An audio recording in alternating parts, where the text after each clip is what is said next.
Chairman, it's 9 a.m. Good morning. Good morning. Morning. I would like to call the City of Bonita Springs Local Planning Agency meeting from August 28, 2025 to order. Please rise for the pledge. I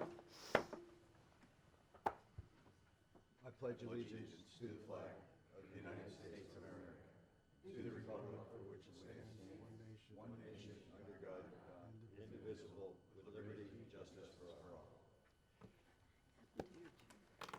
No, it's I'd like to have the clerk do a roll call, please. Chairman Lohan, Here. Vice Chairman Townsend, Here. Member Lombardo, Here. Member Maturo, Here. Member Doogie, Here. Member Hartford, Member Colapietro, and he asked to be excused today, so we have a quorum. Thank you. Public comment today will be heard after the applicant and presentations. So hold the comments and public comment till after that. Thank you. Review of the following comprehensive plan amendments for consistency with the City of Bonita Springs Comprehensive Plan. I'm going to ask the city clerk to read the case title aloud, please. Case named Rivanna Lakes Comprehensive Plan Amendments. This is a request to amend the City of Bonita Springs future land use map to designate 204.5 plus or minus acres from the City of Bonita Springs and Lee County Density Reduction Groundwater Resource, DRGR, Lee County Wetlands, and City of Bonita Springs Resource Protection Future Land Use categories to the City of Bonita Springs Urban Fringe Community District and Resource Protection Future Land Use categories, and to amend the text of the Urban Fringe Community District. Good morning. Mike Fegon with Community Development. For the record, I'm going to go ahead and do a brief introduction and synopsis of the case, and then I will turn it over to the applicant for their presentation. So as Mike had read into the record, this has to do with redesignating approximately 204 acres of land from the DRGR and wetland land use categories into the City of Bonita Springs Urban Fringe Community District category and the Resource Protection land use category. What makes this case a little bit unique, and before I get started, I just want to go ahead and preface this. This application that you're hearing today is one of 4 active applications for this project. So this is very narrowly scoped to just discussing the change in future land use. This is not a zoning hearing, nor is this about the annexation petitions that they have in. So I just want to make sure that that is clear for everybody, both on the board and in attendance. We are just focusing on the change of future land use. So we're not talking about architectural renderings. We're not talking about a schedule of uses tied to the zoning. This is just for the change of future land use category today. But sort of tying into that, like I said, there are several other applications that go along with this project that make it somewhat unique. When you look through the staff report, one of the things that you saw is that only a portion of the property is currently located within the city limits. A portion of it is still located under Lee County's jurisdiction. So this is where the annexation applications come into play that they have filed with the city to bring the entirety of the project into the city and then provide it with a city future land use category. In this case, 2 categories, Urban Fringe Community District and the Resource Protection land use category. So the density that's being proposed under the future land use category is 566 units.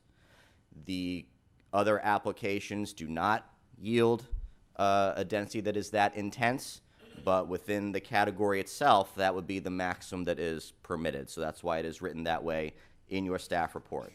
The other thing to keep in mind when you review the staff report is it's a very detailed and thorough analysis in which the applicant provided their narrative and their analysis of specific comprehensive plan sections in your comprehensive plan, and their thoughts and their analysis on why they feel they meet the standard. You also have in the staff report the staff response to the applicant's analysis, explaining why staff might agree or disagree with certain aspects that the applicant had presented. The theme throughout the report, and I really can't impress this enough, is that ultimately a change of this nature comes down to a policy decision by City Council with your recommendation. Your recommendation helps to inform the ultimate policy decision that City Council would make when they hear this case. It is tentatively scheduled to be heard by City Council on October 15th, but this meeting is required, of course, before it goes to Council. So with that in mind, I'm going to turn it over to Alexis Crespo with the applicant. They have a very detailed presentation. They're going to walk you through it step by step and explain why they feel this is a good change for you to consider. And then staff will go ahead and back clean up, and then we can do public comment and take a vote. Thank you. Thank you. Thank you. Good morning. Alexis Crespo. I'm Vice President of Planning with RVI Planning and Landscape Architecture. We are happy to be back here before you this morning. We presented this case back in May of last year, and we've been working diligently on kind of reshaping the application, doing extensive community outreach over the course of the last year and a half or so, and just look forward to presenting the case to you today. To help me do that, we have the principals of Seagate Development Group here. Matt Price and his father, Bill Price, are the principals of the company, and on hand to explain their business plan. Neil Montgomery is our legal counsel with Pavis Law Firm. I've introduced myself as the planner for the case. Jackie LaRock is our professional engineer who's secured the water management permits for the site already. She's with Atwell Engineering. Also with Atwell is Christian Casey, who's prepared the protected species survey and also helped to secure our environmental permits from state agencies on the site. Yuri Baikau, also a professional engineer, is with TR Transportation, and he prepared several traffic studies over the course of this project. We've been at this for about 5 years now, so his firm has prepared, as we've evolved the case, several studies. The one most recently was conducted in April of 2025, and he can explain all that to you, as well as kind of regional improvements relating to I-75 that I think will be correlate with some of the what you're going to hear from public comment today as well. And last but not least, we have a hydrogeologist, David Brown, with Respect, who prepared the groundwater assessment to provide the technical data to the city staff and, of course, the LPA and council on why this conversion of DRGR will not negatively impact groundwater resources due to the context of this site and the impacts that have occurred on it over the years due to mining and other activities in the region. Before I hand it over to Neil to do a little bit of history, she was county attorney or in the county attorney's office when DRGR was adopted, so she's going to add some color to that. But before that, I just wanted to introduce the applicant, Seagate Development Group. Again, they're here with us today. Bill Price lives in Quail West, so these are active residents of City of Bonita Springs. This is what I will refer to as a local builder. So this is not your national home builder that does tract style communities that you see like D.R. Hortons or Pulte's, but this is a semi-custom and custom home builder based in Lee County that was established in 2015. Our firm has had the pleasure of working with them on several projects. They've built out their homes in Quail West, Tallis Park, several other communities in Naples, as well as in Boca Grande, and really bring a great level of expertise and really to the high end of the market. So they are also something unique, the owner of the property, and have been for several years now. So a lot of times our firm represents contract purchasers, so they're more speculative. They're putting a contract on a property, and if everything works out, maybe they'll buy it. Matt and Bill and their partner James have fully purchased this property. They own it and have for many years, and have been working through getting all the permits that Mike Fegon referenced. So I will just submit they have more skin in the game than typical applicants we work with, which has caused them to, kind of shift and pivot to try to make this work within the city.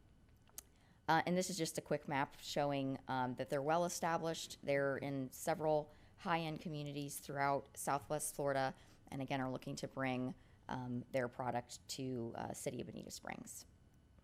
And these are just some visuals of some of those, again, custom and semi-custom homes in their communities, and we certainly hope you visited their website prior to the hearing.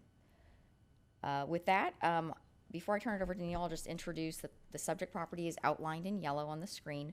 It is located on the north side of Bonita Beach Road, about a mile to the east of Bonita Grand Drive. It's 204 acres in size. We'll walk you through that it is bifurcated. It a portion is within City of Bonita Springs. Other lands are still in Lee County and are able to be pursued for development under Lee County standards. Our intent from the start we think this is a Bonita project. It fronts on Bonita Beach Road. It's going to interface with the wonderful communities to the south of Bonita Beach Road. This project should be controlled, decided upon by the City of Bonita Springs. That is why we want to annex the portions in Lee County into the city and have this be a city project that would allow the city to get the tax base, that would allow the city to get the impact fees, and just generally apply your I will say much higher standards. The staff here has been steadily updating the land development code, as you get to see, and higher standards in terms of, buffers, open space in the comp plan, as well as stormwater management. So a lot of benefits for this project being wholly developed within the city. I've referenced this. We do have direct frontage, several thousand feet on Bonita Beach Road with existing access. You'll note from the aerial there that there are large stormwater management lakes. Those are not naturally occurring lakes. Those were issued by Lee County mining permits dating back to the late 80s, early 90s. The large lake in the north end has substantially been excavated and is no longer an active mine. The eastern lake that you see there is subject to an existing industrial zoning in Lee County, not the city, that would allow for continuation of mining from a zoning standpoint. And as I've noted, Seagate has owned the property for about 5 years. A little bit more on that eastern end. It's a 37-acre industrial zone property. This was approved just in 2001. About 10 acres of the 30 acres of mining activities have been excavated. Blasting is allowed. You're using dynamite to excavate some of those materials out of the lake. Seagate does have a mining entity, and they do have active mines on State Road 82. They have not purchased this property with any interest in pursuing the mining of this property. We just wanted to make note, again, comparing and contrasting Bonita standards to Lee County standards, that this is a use permitted by Lee County on this property today. And there's clear benefit of eliminating that and bringing the site into the city. This is a better depiction of the land areas within the city versus the county, because there are, I think, about 20 parcels within the site that they've been acquiring over the last several years. The gold areas depict lands within the city of Bonita Springs. So you can see everything on the south of the road within Palmyra is obviously within the city, and then in terms of the northern side of the road, about 114 acres are in the city, and those gray shaded areas, that's 90 acres within Lee County. And so we have our largest area on the east side of the site that's in Lee County that would be about 50 acres, and then the balance are over on the western side of the property. So we do want to bring the entire site into the city. This is the only property, and we'll note this from a future land use perspective, but from a municipal boundary perspective, this is the only property in the city of Bonita Springs on the north side of Bonita Beach Road. All the lands to our east and west are within Lee County. So this is the one site that was voluntarily annexed into the city, or at least the 114 acres, back around 2010 with the intent to develop the property. There's a recession that occurred at that time, and activity slowed, but again, this is relatively unique from a geographic standpoint, a location standpoint, and unique from the rest of your DRGR. All of your DRGR is going to be up off Bonita Grand Drive around the Terry Street area. We are the only site in DRGR on the north side of Bonita Beach Road and east of Bonita Grand. Everything around us is county and largely under public conservation. So the request before you today, is, as Mike noted, is to redesignate the subject property from DRGR, resource protection, and wetlands. So Lee County calls their wetland category wetlands. The city calls their wetland category resource protection. So a little bit of difference there. We would like to bring it into the urban fringe community. We'll explain what that means. That is a category that applies to the properties on the far eastern terminus of Bonita Beach Road. That would be your Bonita National and Valencia properties are within that category. We are also maintain the preserved wetlands on site will be in the resource protection category to ensure they're maintained in perpetuity and undeveloped. We are proposing to modify some of the policies just to further cement the standards we're proposing. As Mike noted, because there's other properties in urban community, the density is higher for Bonita National and Valencia, allowing more units. We are proposing to lower the minimum density within this category to allow for just 299 units or 1.4 units per acre. That's contrasted to the 6 units per acre permitted to the south of Bonita Beach Road. So significantly lower density than the future land use categories in the city to our south. And so the policies are generally to address that lower density we would like to achieve because there is a minimum in addition to a maximum, and then also incorporate some of the environmental commitments that we've made in the plan development, and that just strengthens this package for the city. Zoning can be modified and amended over, you see a lot of amendments over time, but comprehensive plans are much more difficult to amend, so placing some of those provisions in the comp plan is a benefit and just more security to the city. Since we saw you last, we have reduced the density from 388 units down to 299 dwelling units. These will predominantly be single-family detached. We are asking for some single-family villas in a portion of the site that we'll show you, but again, predominantly low-density single-family. This is a density of about 1.5 units per acre. The other key change is we've increased the commercial square footage. We did this in response to input we received, meeting with staff, decision makers in the city, met and tried to understand how this site could provide value to the city beyond a beautiful high-end community that's always good for tax base, but what can we really do beyond just really nice $1 million homes? And the answer was, we have a lot of rooftops on Bonita Beach Road extending far east of the interstate. From a long range and even a short-term transportation standpoint, helping people get their jug of milk, get to the hair salon, get their dry cleaning, having some local goods and services at this kind of midpoint on Bonita Beach Road can help with traffic flows. It can provide local amenities for people that live east of the project and prevent them from having to go all the way to I-75 and beyond to get some of those daily goods and services. And we'll talk a little bit more about that because we wanted to balance that additional square footage with some strict provisions so that you're truly getting neighborhood retail, low intensity, attractive uses that are going to protect the views and character along Bonita Beach Road, which we'll address. And a lot of the comments I'm making here today are tied to our zoning application. Unfortunately, you all don't see zoning.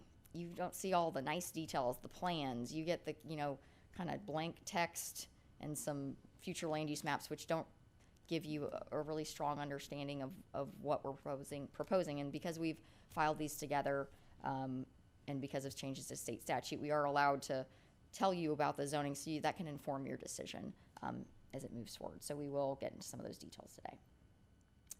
Another kind of recurring theme we want to touch on today is the good work that Lee County, the state, and the city has done in terms of preserving lands on the north side of this corridor that are in DRG, or either Lee County, as I've noted, is the jurisdiction surrounding us. But all those areas in green are publicly owned lands that have been placed under some form of conservation easement, or at least are under government ownership as part of the Crew Lands Trust. Lee County has acquired a lot of parcels in this area. And so we really want to focus you on, we're an impacted site. We're on the north side of an arterial roadway. Everything to the east, everything to the north, it's spoken for. It will not be developed. It's protected by the best form of protection, which is government ownership.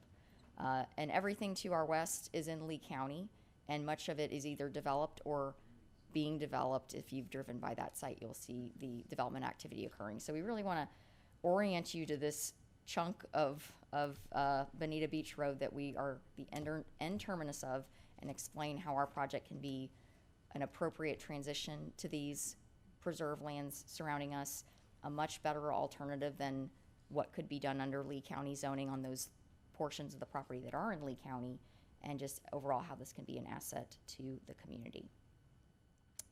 With that, I will turn it over to Neil to discuss a little bit on the DRGR history. Good morning.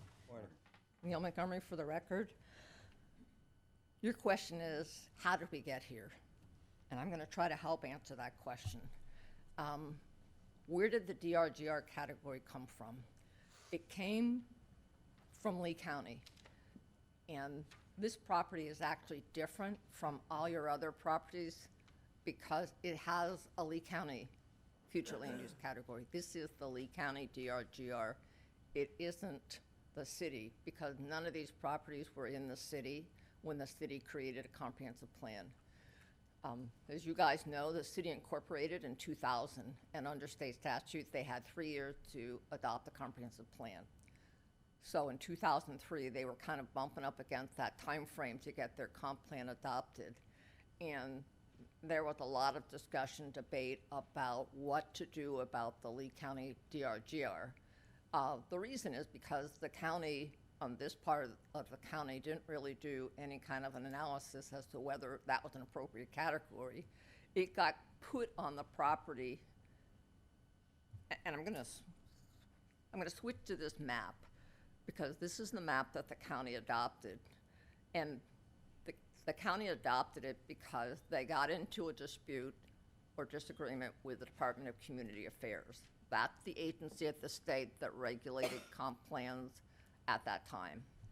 And they had a rule called 9J5 that had kind of a uber restriction on population. And so the Department of Community Affairs and the county were in litigation. And so what the county did to solve that litigation was to create this category. And the staff at the time had this idea that we should have an urban-rural boundary. And they tried to make it I-75.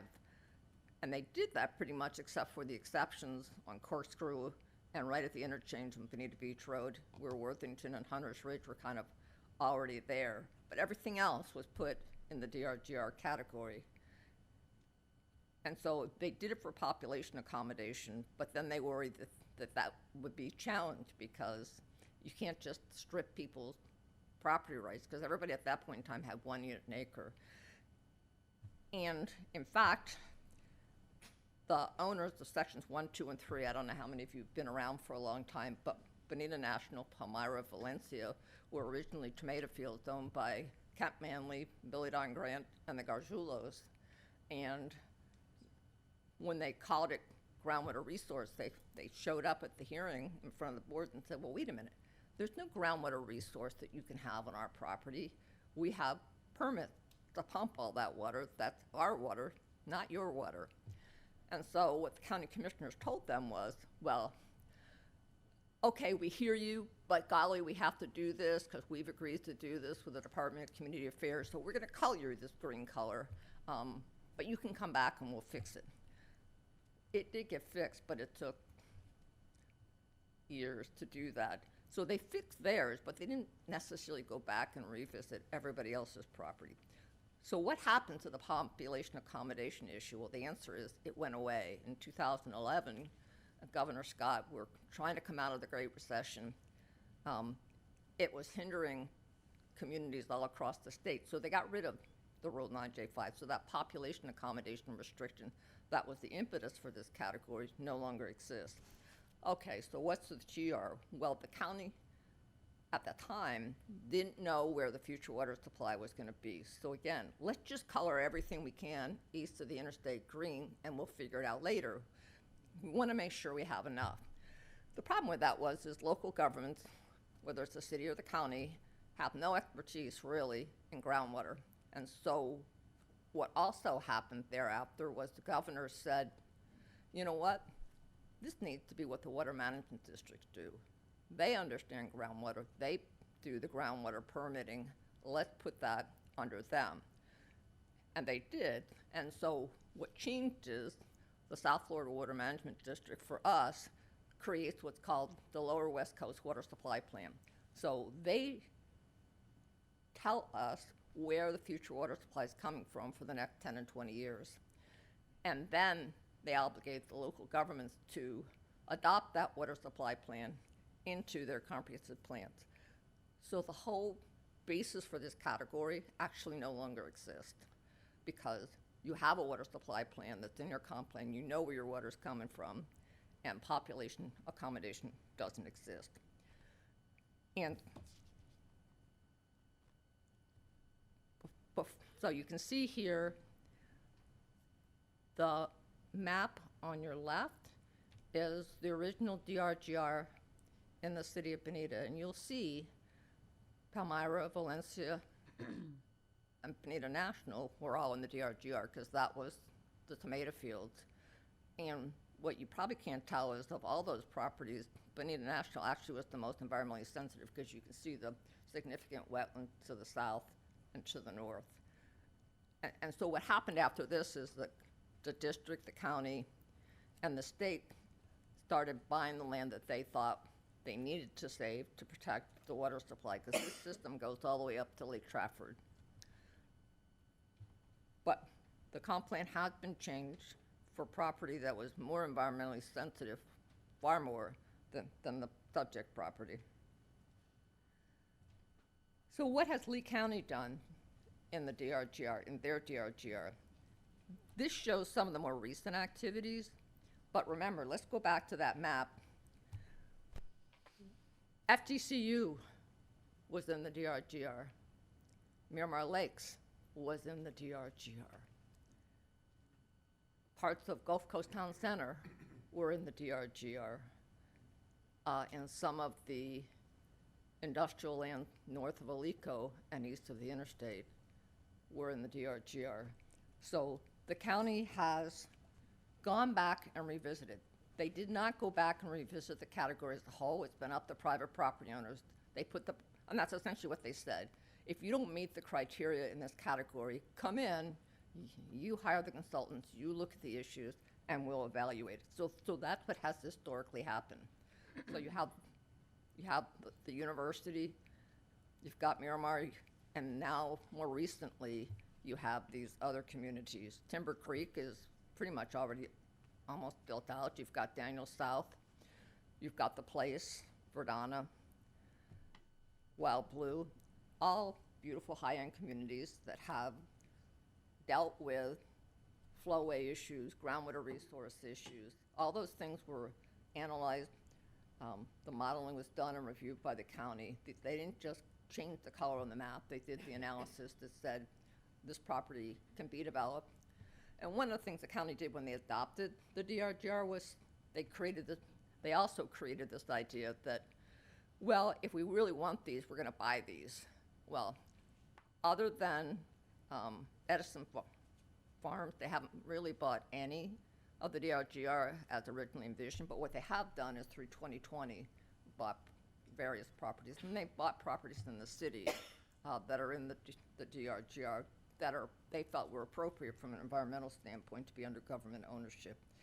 And they just this last month have another 15-acre parcel in the city that they're acquiring through 2020. So there is a process for acquiring lands that are worthy of continued preservation.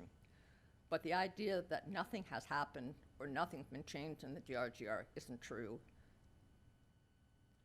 And so that's why we're here today. We have done what has historically been done and hired the consultants. One thing I would say is, even though this property is not in the city of Bonita Springs DRGR, go back to what I said in 2003, the city was running out of time, and so there was a lot of debate about whether they should keep the DRGR, but they didn't know. What they basically said is, we don't know enough to make an informed decision, so they put in numerous policies that said, we're going to study this. We're going to study it and make an informed decision later. So there's been a lot of studies, but I think my observation is I think the city got to the same place that the county did, is like, wait a minute, we don't want to do a broad brush change to the whole category, and they have kind of left it to individual property owners to look at it, analyze, and come before you folks, just like happened in the county, and that's how we got here. And with that, I'll turn it back to Alexis. Thank you. And I'll supplement and say, we are not suggesting that the city should do this with their DRGR. We know the city does not want to do this with their DRGR. We're suggesting that Lee County has a framework to convert out of DRGR that's been tried and proven to work for 22,000 plus homes. So we're here to compare and contrast ourselves. Again, make the plea of bring us into Bonita, allow us to do low density quality development in Bonita, and how our application can protect against this type of, or certainly won't encourage that type of conversion. So really to start that conversation, because you do have a nice chunk of DRGR. It's where the red arrow is. It is it's along basically Bonita Grand Road to the northern terminus of the city, runs along Terry as well. The green hatching on the far right side or far northeast side of the city, that is the Pulte project called Bonita Grand Mine that you might have seen over the years, that was converted out. And then you've got that large swath along Bonita Grand Road that's DRGR. Our site is the only DRGR site with direct access to an arterial road, with water sewer pipes running up and down the road, with fully developed communities with much higher densities to the south of the road.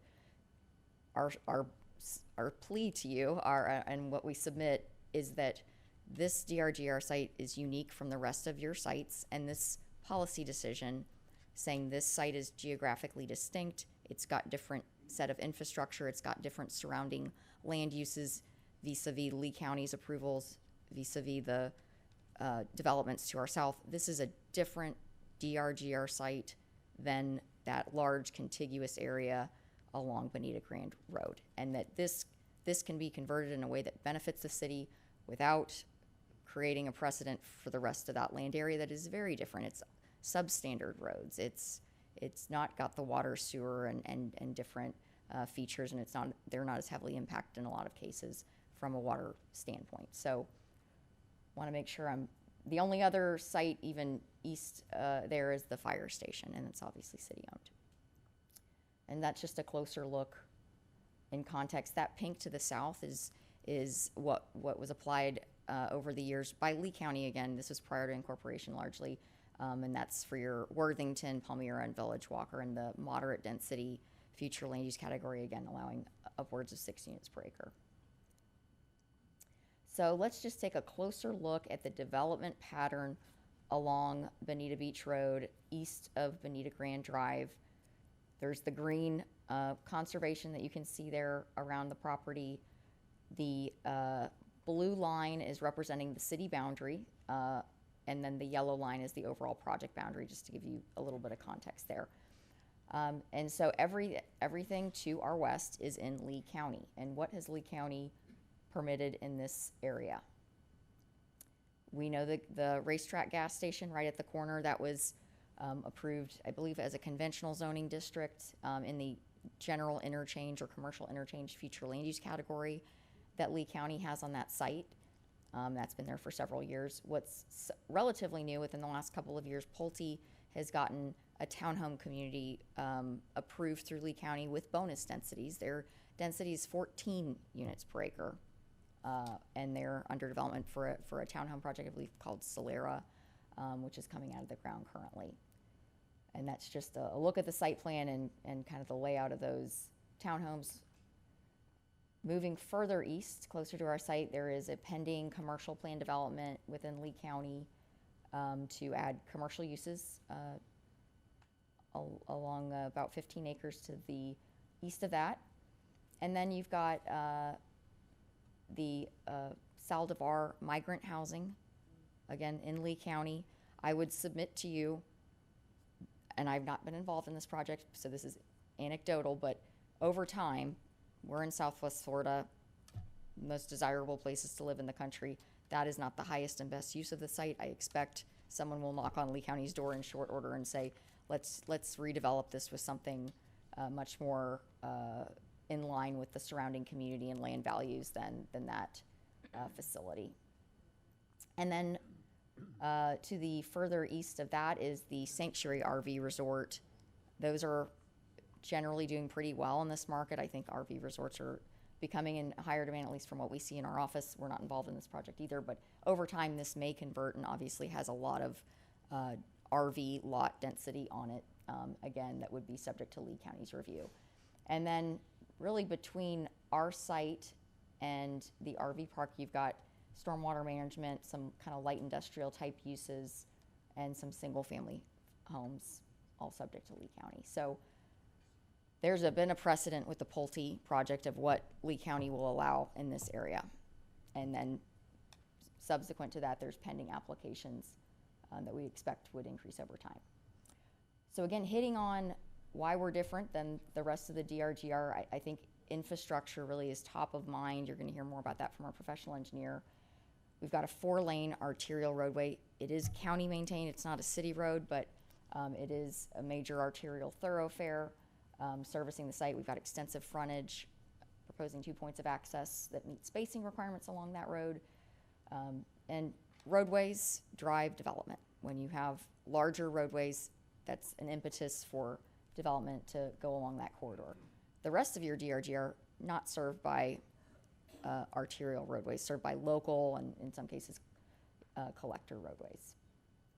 It's also very proximate to I-75, which we're going to hear from Yuri on I-75 improvements that are going to, we believe, dramatically impact this area for the better and that are underway and planned currently.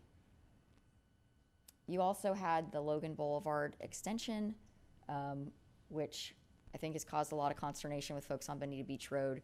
It hasn't necessarily facilitated a lot of Lee and Bonita folks. It's facilitated people coming that commute from Lee County down to Naples to have an alternative route right through the heart of Bonita Springs. So I think over time, as that gets more connectivity to the north, it can be an enhancement. It's adding different roadways network, but right now it's just dumping a lot of people onto Bonita Beach Road because that's the end of it, and they're all trying to get on it, the I-75 Bonita Beach Road interchange. So in the short term, this has caused some issues that we'll be talking about as well. But again, the area is being planned for these type of infrastructure improvements, and they've been underway. Something also unique is the sizing of water and sewer facilities along our property frontage. We do have 12 and 16-inch pipes already in place along the frontage. Bonita Springs Utilities has reviewed the application, even at higher densities, and said we do have capacity to serve this property. We are proximate to a water plant, and then we are very close to Bonita Grand's main fire station 24 right on Bonita Grand Drive, which is a little over a mile from the site. So very well served from a public infrastructure standpoint that we have proven through our application materials. These are all adequate and sufficient to serve what is a relatively low density project. I've talked about this slide, so I'm going to just skip past it.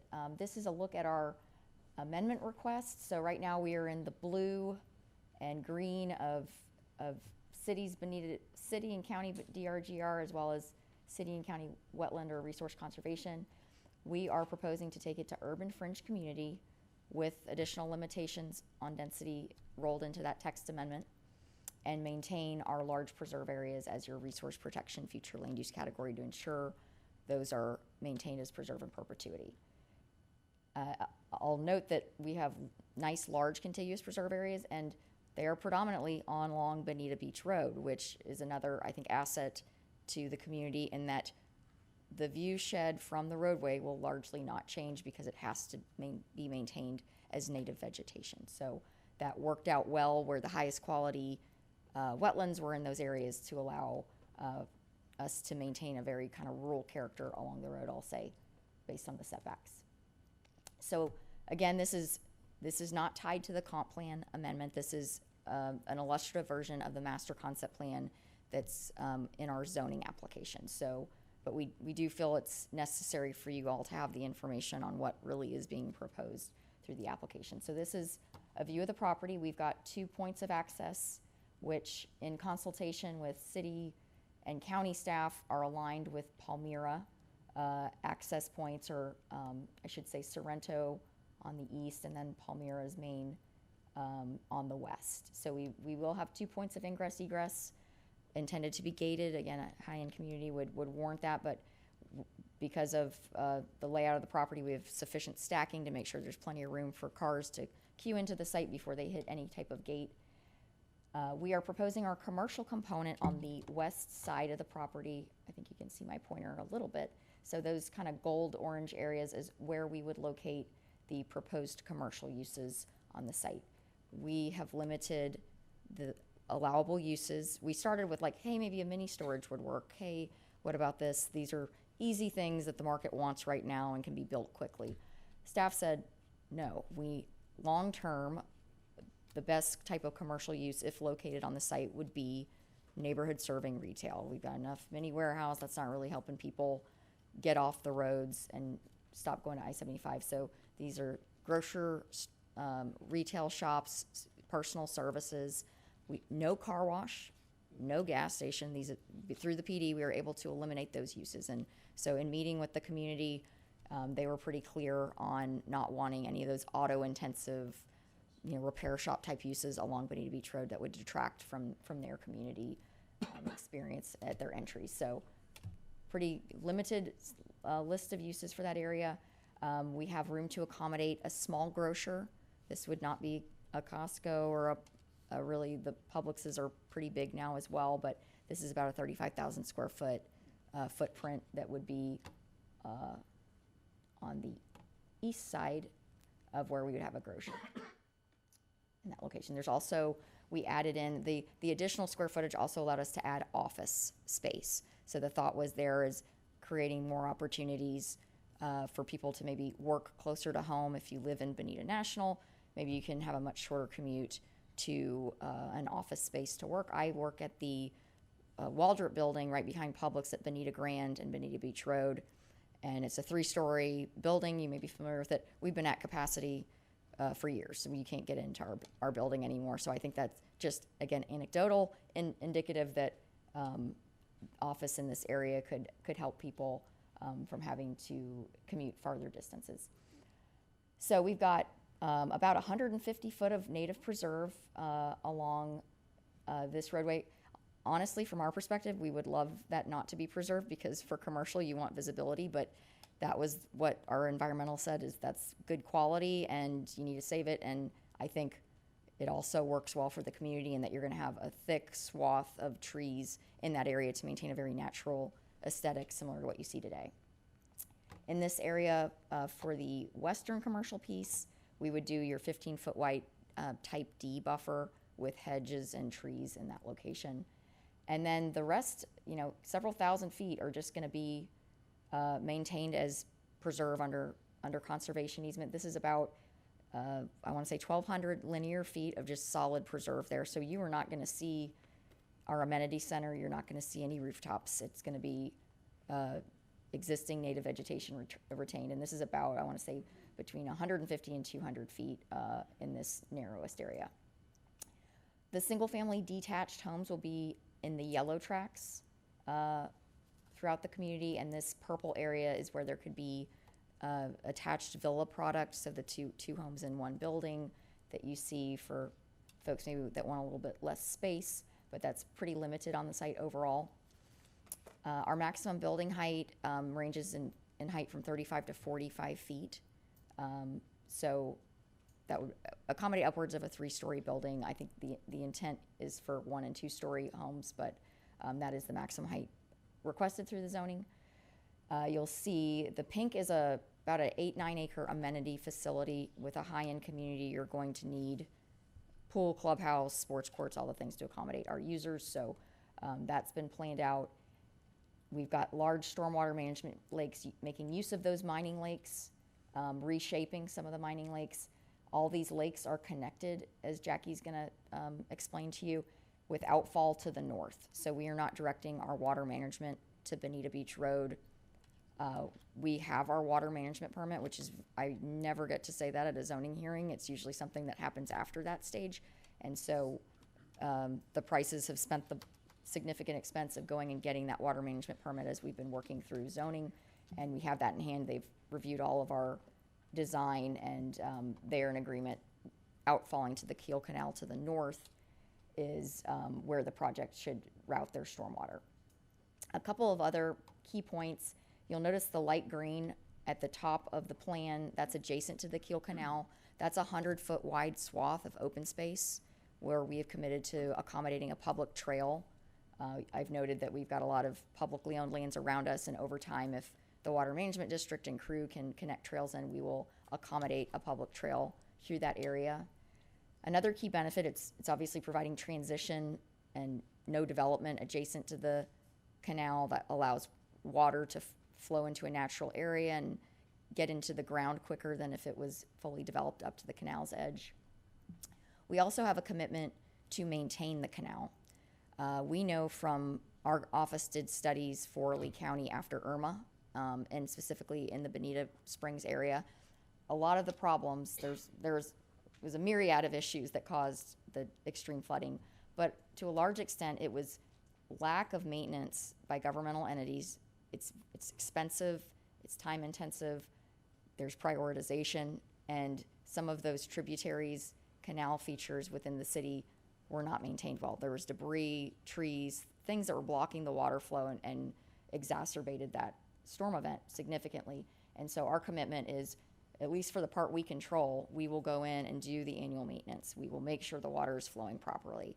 We will remove the debris. We won't rely on that, being a priority of the government. They can worry about other things, and we can take care of that.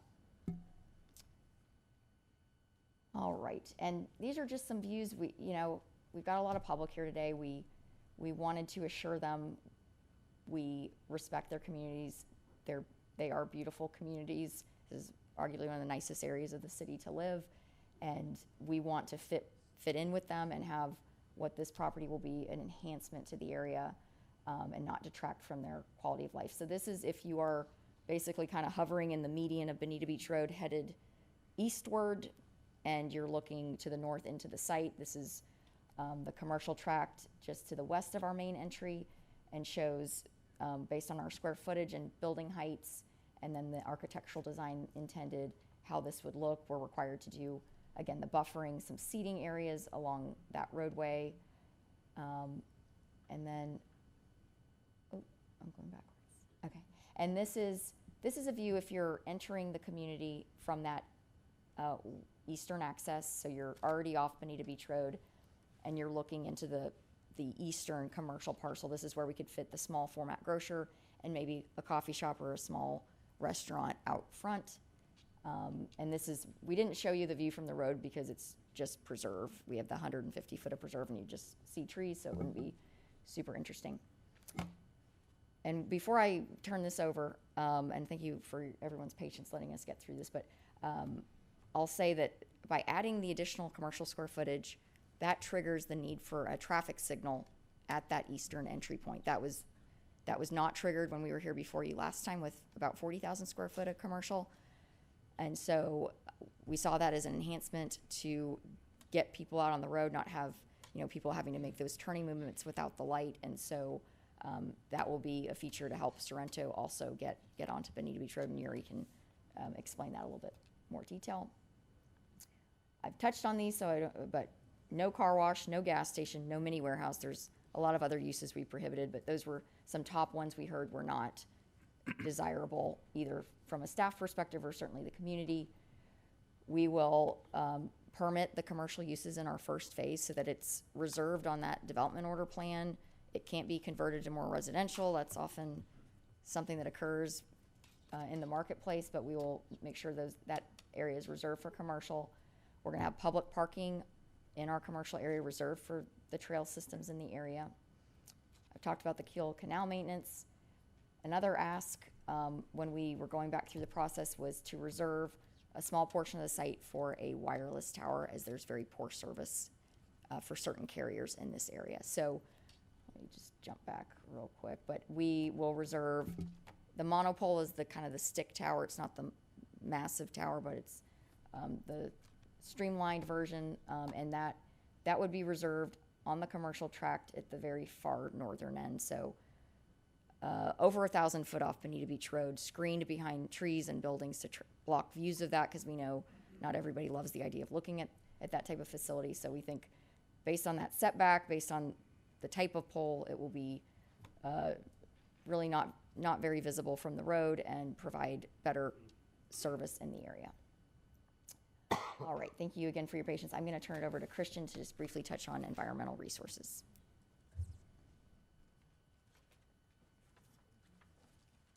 Morning. Morning.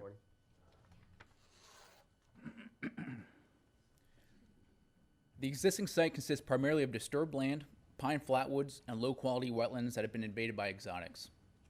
The majority of this site has been disturbed by agricultural, mining, and residential activities.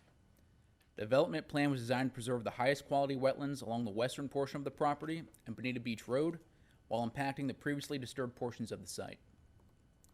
A protected species survey was conducted throughout the site. During the survey, no species listed by either the Florida Fish and Wildlife Commission or the United States Fish and Wildlife Service were observed. To identify if Florida bonneted bats were utilizing the site for nesting or foraging, an acoustic survey was conducted. This survey was concluded that Florida bonneted bats were not utilizing this property. All wildlife surveys conducted concluded that listed species were not found on the site. The South Florida Water Management District has extensively reviewed the property and proposed development footprint and has issued an environmental resource permit. If the site is improved consistent with the ERP and the current exotic vegetation is removed, exotic vegetation impacts through seed dispersal will be minimized to off-site properties, including neighboring government preserves. This project has met all preservation and protected species criteria. Up next, Jackie LaRock with the Storm Management and Engineering.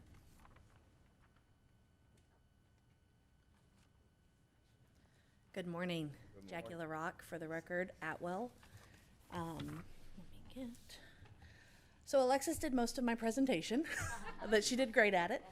I am a professional engineer. I work in the Waldrop Center, so I'm in Bonita every single day. And what is nice about this project is it does have public infrastructure readily available. So that is what makes this difference from the DRGR perspective. There's a very large water main along Bonita Beach Road. We don't have to extend utilities to the property. They're already there. All we're doing is we're connecting right to them. There's a force main already there. So it's a lot of DRGR properties, historically are running utilities to get there. This is at our front door. So we're just making that connection. BSU, as Alexis said, has already looked at it. We have a letter of availability for the project. We're right next to the fire station. There's one right on Terry. And that's kind of it for utilities. For stormwater, this is always a key component. We do have an ERP already. Let me just make sure. Yep. We do have an ERP already. So that's a huge thing. We've already done our state permitting. We've got our water management designed. We know exactly where the water's going, how much water's going where. And like Alexis said, we're utilizing the existing lakes that are already on the property. And so we're interconnecting those, we're adding a couple more lakes, and the intent is you collect your water, you store your water, you treat your water, and then you slowly release your water. And that's basic stormwater in Southwest Florida, and that's the technologies that we apply to these projects. And so the stormwater outfall, you can see the blue arrows are connecting all of the lakes, and then the large blue arrow is the discharge to the north to the Kiel Canal. We are already designed with the Water Management District. We've met the City of Bonita Springs code. Those have already been applied, and the city does have a higher standard than Lee County for water quality treatment requirements. And so we provide 50% more water quality than what Lee County would normally require. So that's already built into the design. A lot of the math that I run on a day-to-day with my team is making sure that we're not adversely impacting anybody else. And so there's a lot of rules and regulations that go into this to make sure that if you're gonna impact a piece of property, make sure that you're not discharging any more water than what was done in a pre-development state in the post-development state. And so that's the math that's ran, and that's the reason why we have the ERP permit already, is we've already proven that to the state. And with that, I'm going to pass it to David Brown. Thank you very much.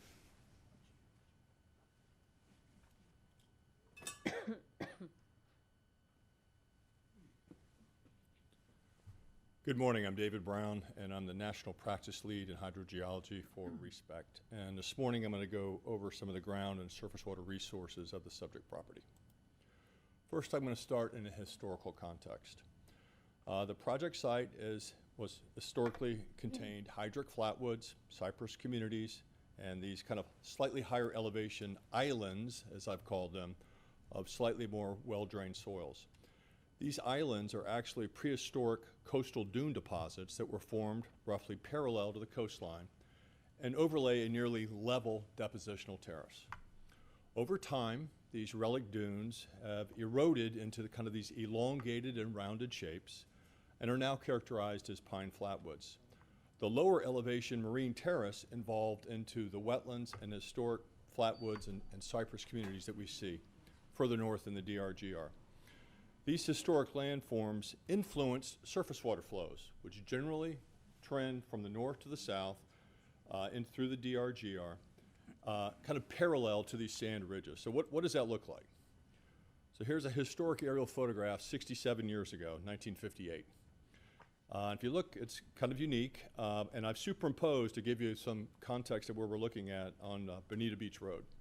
And then I've blown up a section of that aerial to the right, and you can see these kind of relic dune deposits, those are the uplands and flatwoods areas, and then surrounding that, you can see it's very dense, very stippled. That is the wetland vegetation areas. And then surface water would kind of flow in and around through these features, again, from north to south. So then what happened? In 1960, they excavated the Kiel Canal. It basically severed that surface water flow and isolated this property from the larger crew lands to the north, and facilitated drainage of everything now. Instead of north and south, it all heads to the west into the Imperial River. So it basically isolated and cut off this piece of property from the DRGR. But that's not all that happened. The future land use map does not recognize the significant hydrologic alteration the site has undergone from both adjacent, the Kiel Canal that I just talked about, and then on-site disturbances, including those associated with the two mining operations. And if you look at the one to the right, which is approximately 10 or 11 acres in size, and combined, these occupy about 19% of the property. But if you look at it, and this is a 2007 aerial image, you can see that it's very white. They stripped all the soils off of that area. So there's basically no soil holding capacity in that part of the property that would facilitate recharge. So the site is highly disturbed. There's a lot of debris piles left on there. It has isolated basins. You have these deep water pits, and dikes, and all sorts of things that have further isolated the property internally. So what are the solutions? First off, one of our goals is to obtain detailed surface water quality to ascertain the existing pre-development conditions, and then monitor those water quality constituents through construction and then through operation of the stormwater management system, okay? These data will not only characterize the site, but also be used as a means of auditing the performance of the proposed water resource enhancements. And some of the water quality that we're looking at, some of the more important ones would be dissolved oxygen. You have very low DO in these deep water pits. Specific conductivity, turbidity, nitrogen species, phosphate species, looking at fertilizers, again, used as an audit system into the future, and then probably one of the most important in biological oxygen demand. Another goal that we're proposing, we're going to, as you just heard, we're going to be routing treated stormwater through these historic mining pits to promote mixing and increased recharge potential. This approach takes advantage of these deep water pits because their storage capabilities, and also they penetrate down into the water table aquifer. So it allows us to kind of short circuit and do direct recharge of the aquifer system. Goal number 3, the stormwater management system will distribute and increase recharge. You see there was a number of other stormwater ponds on the property, so we'll be attenuating and holding water at other parts of the property, further increasing recharge, and then treating that water before release into the Kiel Canal. The proposed stormwater lakes, though, that we have those, offer us an opportunity for irrigation supply. So this is an irrigation pump station that I have a picture to the right. That's some of the filtration, I'm sorry, to the left. On the right side of that photograph, you can see some of the filtration. The lid is open on it, that's the pumping system, and then there's some of the controls on the left-hand side. These are used a lot by developments when pumping out of stormwater ponds. We probably are going to have a little bit of groundwater to augment during the dry season, but the primary source of irrigation will be recycling of stormwater. By doing this and conjunctively using 2 water supply sources, we save groundwater resources in lieu of the alternative water supply of surface water, and that helps to benefit the overall water resources of the DRGR.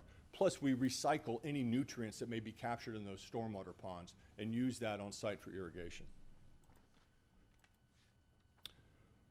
Again, you heard the proposed removal of nuisance and exotic vegetation, and that will also assist in the restoration of the project site. This place is vegetatively dammed all over. This disturbed nature really promotes these nuisance and exotic species, which further isolate and clog this piece of property. It cannot breathe. Water cannot move through it because of this dense vegetation. Back to kind of the irrigation side, irrigation will be a master-controlled irrigation system. No individual homeowner will be able to turn the system on or run it additional time, and having that master-controlled system really improves conservation and, again, improves the efficiency of the overall irrigation system. And all of this will be wrapped together, plus other aspects, into what we've called an enhanced lake management plan. And again, all of these strategies are designed to increase safeguards to the water resources of the DRGR and also protect the city's potable water supply well field located to the west. So in conclusion, and look at this 2009 aerial image, kind of walked you through time. Significant hydrologic isolation and alteration have occurred to the site. Mining-related activities have increased disturbance, the removal of soil, disconnected of historic surface water flow paths, and have reduced recharge potential and favored invasive vegetation and potentially contributing further to impaired waters. Clearly, the site doesn't exhibit resource characteristics worthy of the DRGR designation, and the proposed development is basically a restoration and reclamation plan of this piece of property. Thank you.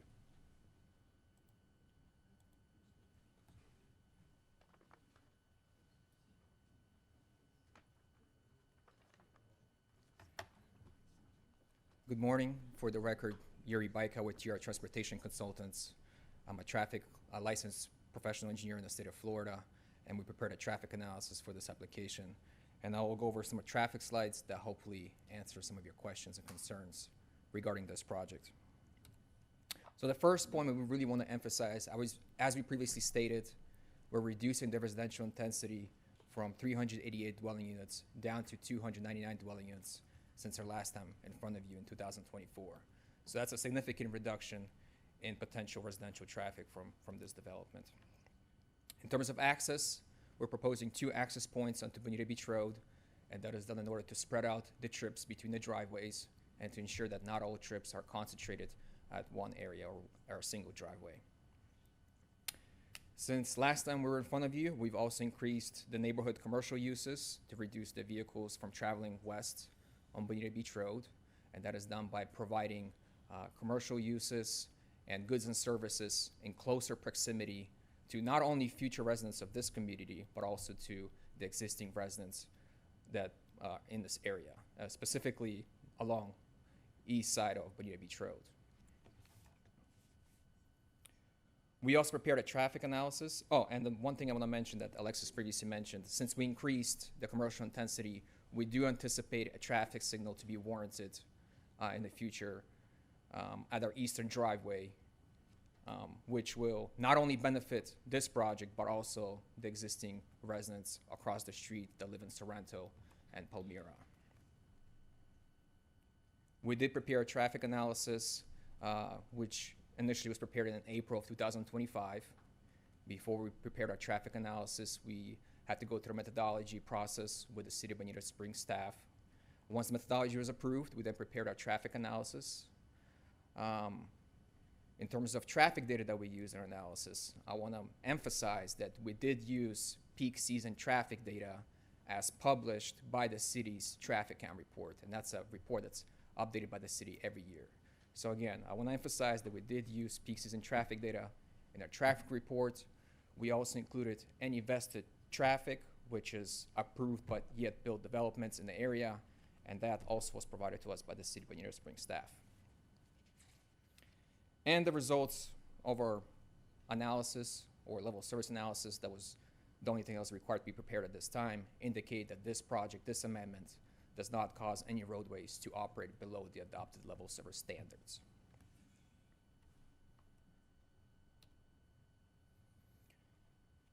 The other thing we want to emphasize is we're still early in the process. We still have to go through this public hearing, then ultimately to rezoning. And should those be approved, the next step would be to go through a development order process. And during that stage, we will be required to prepare a very detailed traffic analysis that will get into nitty-gritty details regarding turn lane improvements, intersection improvements, et cetera.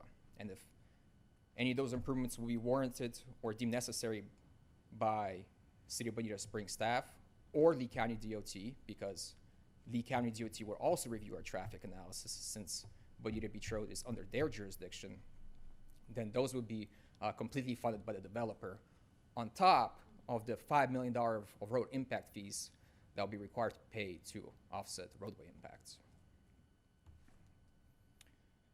The other important point we want to talk about is the funded I-75 project in this area.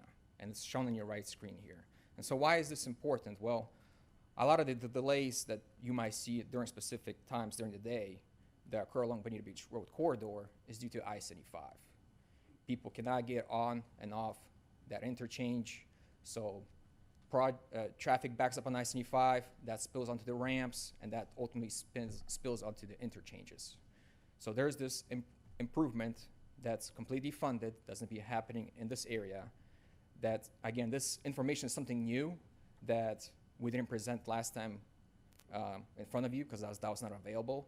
But again, this project is now fully funded, and it's specifically the widening of I-75 from Golden Gate Parkway to Corkscrew Road from 6 lanes to 8 lanes, and in some sections actually be 10 lanes because it includes those auxiliary lanes that help you merge on and off the highway.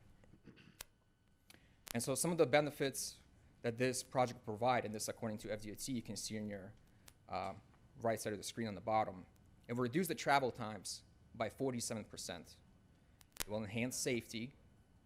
It will increase efficiency of traffic operations. So it will increase the efficiency of traffic control devices such as traffic signals. So it will increase ultimately the efficiency of Bonita Beach Road and I-75 interchange as well. And importantly, it will also reduce the travel times in event of emergency evacuations.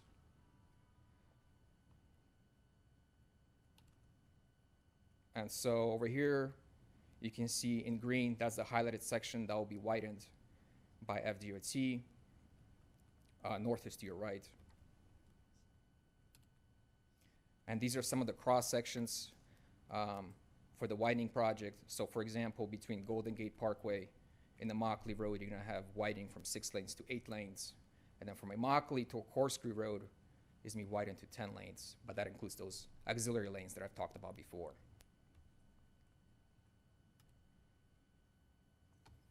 And in terms of timing of that project, and again, this is all according to FDOT, the first section that's anticipated to start for construction is from Immokalee Road to just south of Bonita Beach Road. And that's anticipated to start in 2027. The next section after that is from Bonita Beach Road to Corkscrew Road, and that is anticipated to start for construction in 2029. And the remaining segments are in southern or Collier County, which are anticipated to start in 2030, 2031. And why is this important? Well, it's not like our project is gonna be built tomorrow. It's not like we're gonna generate trips on the road tomorrow. We still have to go through this process, through the zoning process. Should those be approved, then we go through the development order process, which I explained. We have to prepare another traffic study. After that, you have site clearing, infrastructure, building permits, construction of homes, and then you get your COs, and you got people living in this community. So the soonest we anticipate people living in this community is probably late 2028, 2029. And by that time, a lot of the improvements in I-75 will be well underway or completed. So this is an important point we wanted to emphasize. Again, this information was not available the last time we were in front of you. And I'll pass it on to Alexis to finish it up. Gonna wrap up. I know we've got people that want to speak to you, so just in closing, to run through what you've heard here today, we are proposing through the companion PD a compatible project with a density of about 1.5 units per acre, 299 units, well planned to preserve the character along Bonita Beach Road, provide neighborhood serving commercial uses. We've rolled in several public enhancements based upon input we've heard over the last year and a half from staff, including the wireless communications facility, Kiel Canal enhancements, trail parking, etc. We think also the internal capture and getting people places they could work and get basic needs at this point on Bonita Beach Road will ultimately serve the community quite well and help with long-term transportation along the roadway. This is a quality local developer as well. You've heard from the team that we will be enhancing the on-site wetlands through the restoration. We've already gone through the detailed environmental review process and can come to you with confidence that this site is permittable and that we have 60% open space exceeding your, or 55% open space exceeding your code. Our preserve also exceeds your code. So going above and beyond. Also with flooding issues, water resources, this is again designed, reviewed by the state water management agency. Lee County does not have the same standards for water quality and water management that the city has in their code. If the portions within Lee County, again 90 acres, come into the city, they can be developed with your higher water quality requirements and what I would submit as a sensitive area. And that's not true of just water management. Your code in many cases is more stringent than Lee County's code, as you can just see from driving Bonita and driving what's new in Lee County. So we would like to be a part of the community. This will, this is not necessarily criteria that you evaluate, but this will increase the tax base through these homes and the commercial. This will contribute annually in terms of tax base, and then the immediate impact fees we pay when we pull our building permits will be in excess of $6.5 million for the project, and $5 million of that will go to this. And again, these are paid to the city, not the county, and $5 million of that will go to road impact fees. Now, whether it gets used on Bonita Beach Road or Old 41, that is the purview of council, but there will be a large amount submitted by the developer to offset traffic impacts, in addition to fully paying for the traffic light and all the other direct responsibilities that come along with the development process. So to conclude, it is my professional planning opinion that this amendment is consistent with the Bonita Springs comprehensive plan. It's consistent with the land development code. We've provided the supportive data and analysis that the site does not have the environmental or groundwater characteristics of DRGR. We are isolated from the rest of your DRGR through quality, sensitive development. This can be an enhancement to the site and the community. And we would just respectfully request your recommendation of approval. Happy to answer any questions you may have. Does anybody have any questions? I have a question in regards to the DRGR. The primary goals obviously is to mitigate flooding, the preservation of the natural resources for water supply. It seems that you guys have done a stellar job of really doing all of that. Now, the one question in regards to the mitigating of the flooding, you stated that they will slowly release the water. Now, is there a schedule on that and how that will be done? Because with the Imperial River, we all know that it floods, okay? Now, a lot of canals on the Imperial River have very little water during peak season. However, during the time of like now, they're at capacity. And then when hurricanes come, they flood all the homes around the river. So is there a way to like slowly release that water during peak season when there isn't, like, it's very low water, and not release it during hurricane season? Yes, I'm going to have Jackie LaRock answer that question. That's a great question. Yeah, no, thank you for the great question. There's not a release schedule. There's not like in in January through April, you can release this amount, and then in June through this much, when it's rainy season, reduce that. The district doesn't operate that way. What I can tell you is the city of Bonita Springs, you guys have a master model, and we plug ourselves into your model, and that model is built based on Hurricane Irma rainfalls. So those rainfalls from Hurricane Irma are already in there, and that's what we design against. And that's a higher level than most any other agency would ever require, because Hurricane Irma was a back-to-back 100-year event. So we got hit with the first storm that wasn't a hurricane, and that was just a mild tropical event, but it dumped a lot of rain on us. And then we got hit with Irma that dumped a lot of rain on us. So we were already really high from the first rain. Then we got hit again, and we were already really high. And then what happens in our area is the sheet flow from Lee County comes down, and then it hits your rivers, which is the delayed flooding that the city of Bonita Springs saw. And a lot of that flooding happened from debris in the rivers. And so that was the big exercise that everybody was doing, was like, okay, get the rivers cleaned out. Let's get all of that debris out. So that was a big funding exercise that everybody did. But with that, our project has been designed to the higher standards. Let me get back to your actual question. There's no scheduled release time, but what the district does is they look at the watershed basins that you're in. So we're in this master basin for City of Bonita Springs, and they assign a very specific discharge rate to every area. And they're like, okay, you're in this area, it's a very sensitive area, your discharge rate is, and I'm just arbitrary numbers for this conversation, is 1 CFS, 1 cubic foot of water per second. Whereas if you're in an area that's not prone to flooding, another arbitrary number that could be much higher. It could be 10 CFS per second. And it's all based on project acreage and things like that, of how much water you can release. So in terms of this project, I looked at it when I was over there. I think we're releasing, I have it, I'll get you the exact number. Our actual discharge rate, and I don't mean to get technical, but we're discharging 6 CFS per second. It's 5.95 over the life of the project. And so what happens is the rainfall will come in. We have a perimeter berm around our site. So the rainfall comes in, we capture it, we store it, we hold it on site. We have to hold it for a very specific amount of time. And then water will migrate to our control structure. So it's a physical concrete box with holes in it. As the water elevations come up, the water goes out, and that's the discharge that we're seeing. So it's not a free fall of like a waterfall going off-site. It's a very small penetration in our control structure that lets water off-site.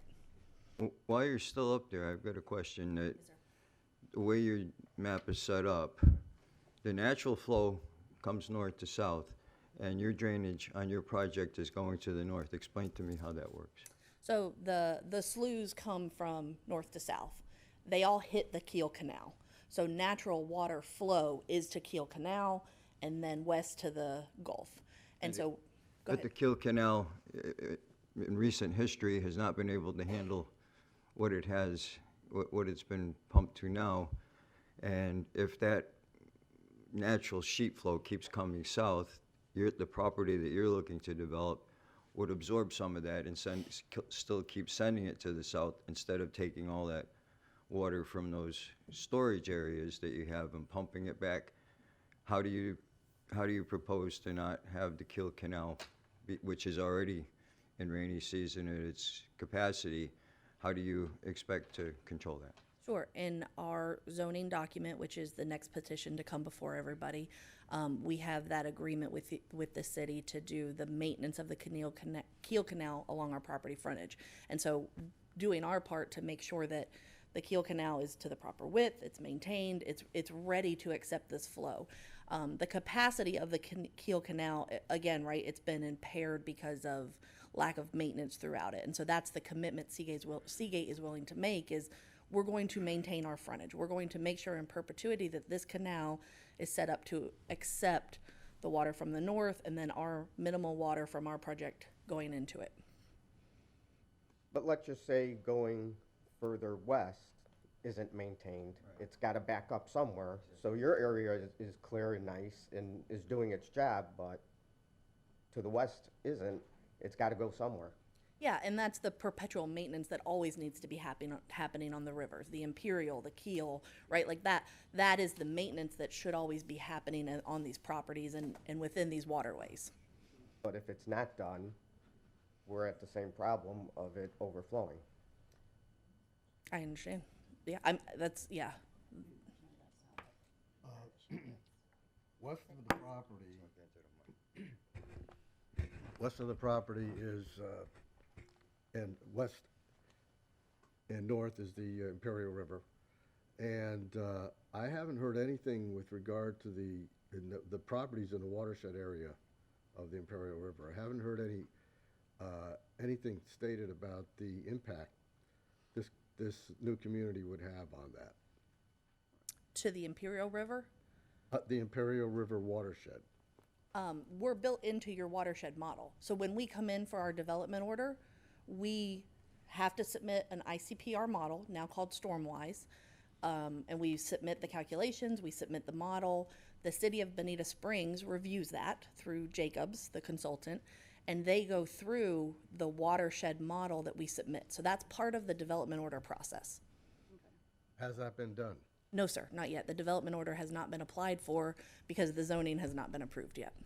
So the watershed, we don't know how this will impact the watershed area of, The ICPR modeling is already complete, and that is how we were able to obtain our ERP. So the model is complete, and when we plug our property in, we show no adverse impacts upstream or downstream to your imperial watershed model, which is provided by the city of Bonita Springs. So I've already done the work. I just haven't submitted it to the city yet for review and permitting. It's been submitted to the state and has been approved. Any further questions from anybody up here? I have one for the public. By a show of hands, has this presentation changed anybody's mind? No, you can't do that. Can't do that. No. Don't raise your hand. I have a couple questions not related to the stormwater. Neil would like me to clarify one point also. The site does discharge in a precondition, and it historically discharges north because Bonita Beach Road is built up as a dam, and so Bonita Beach Road is higher than the site, so water on this property in particular flows north. So the precondition has a discharge rate. The post-condition cannot be adversely more than that. That's the pre versus post analysis that we do. Thank you. Thank you. Any other questions up here? I have a couple questions. For the wildlife survey, when was the last one done? I'll ask Christian Casey to answer that. Thank you. April the 24th. Sure. See, our protected species was conducted in December of 2021. So with all the building that's taken place west of you guys, don't you think that any wildlife had to maneuver and shift, and if so, where could they have gone? If they did maneuver and shift, which they most likely did, they most likely moved farther east into the preserve lands. As you go farther west, you get more development. As we mentioned, more newer projects that are coming about. Just the activity alone is going to, push them farther east into the preserve lands. But I would think since it's been so long ago since that was done, don't you think more would have migrated onto the property you guys own? Also, the property being, heavily invaded by exotics, disturbed, there's just no habitat, no food for these endangered species. So there's just no reason for them to come onto our property. In addition, the survey is old enough to where we have to update that survey before we can, move on with any type of building.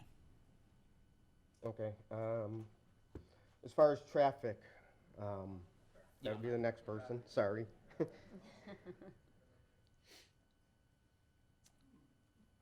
With the expansion of 75, and you said that some will go to 10 lanes with the arterial lane, is there anything in there, I didn't see it, for the ramp to be expanded from 1 lane to 2 lanes? Yes, they expect ramp modifications at interchanges. They didn't say if it's gonna be 1 lanes or 2 lanes. That still hasn't been decided, but they are expecting ramp modifications. FDOT did mention that. Okay, it's just with all the traffic, with all the building going on, with Solus Grand, everything on Terry and Bonita Grand, all those cars have to come to Bonita Beach Road to get on 75. There's no other way to do it, because there's no ramp at Terry.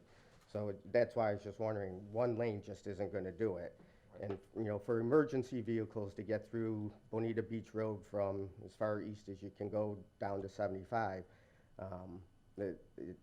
with all this additional traffic of approximately 2,000 new homes, apartments combined, that's just an awful lot of traffic down Bonita Beach Road. And for emergency vehicles to try to get there, you got the fire station on Terry, and then you got the, you know, the smaller one that's on Bonita Grand right across from their property. And with EMS, you know, ambulances, they're not stationed all at there, so they're coming from different directions. I'm just concerned with the emergency vehicles. Right, I understand. And Now, I do have a question. I do believe I read somewhere in all of the research I did over the last few weeks that, was there a proposal of that road that goes south, was it Logan Road? Logan, yes. To go north and then up over the Kiel Canal in order to alleviate some of the issues that we're having at Bonita Beach because of the Logan Road ending at Bonita Beach. I'm not sure if maybe that was something previously contemplated, but It was like 951 or something. Yes. the current long-range plans don't show such an extension. doesn't. Because of environmental impacts, they're not doing the 951. Okay. So basically, with 299 units, we're looking at roughly 600 cars. Most families have a 2-car family.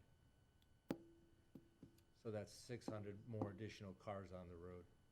Yeah, and it's a significant reduction from what we previously presented in front of you, which was 388 dwelling units. And I think before that, it was even more units than that.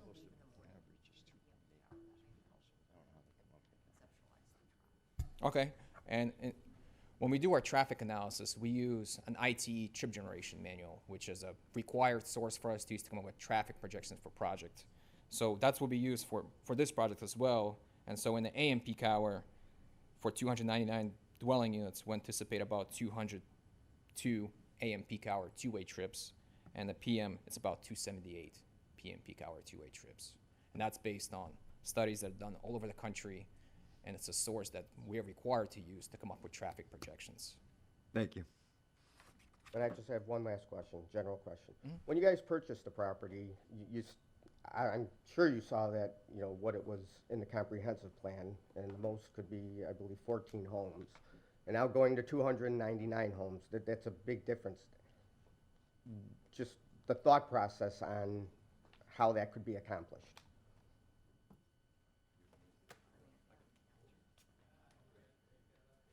Sure. How you doing? This is the first time we talked. Matt Price with Seagate, the developer.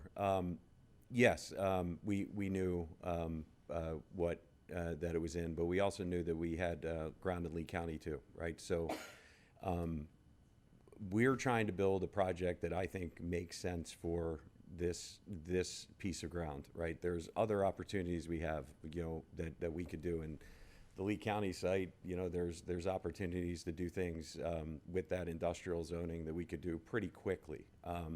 When we got denied the first time, we had a decision to make at that point. You know, should we continue to try to make this project in Bonita and work with staff and at that point, which would be a new council at that point, because we had the old council when we had the vote, and we spent a lot of time, and staff asked us to give the new council a little bit of time.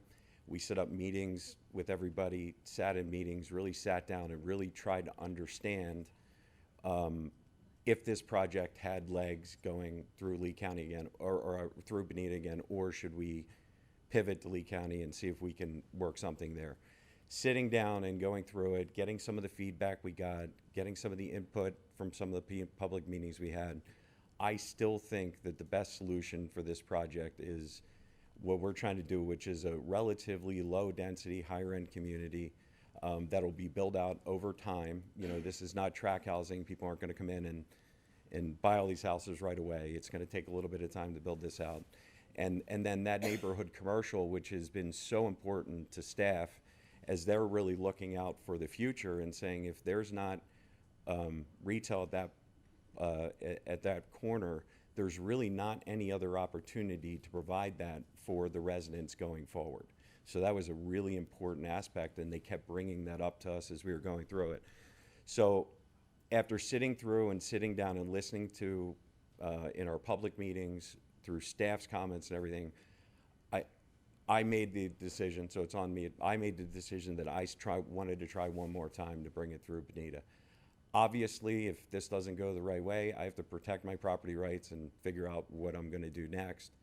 But I think, you know, if you look at all the other options and opportunities that are happening in some of the Lee County ground, I would make the argument that this type of solution, which is a lower density solution, the conservation we're doing, we're going through our 404 permit right now. We, you know, the question was asked about the water.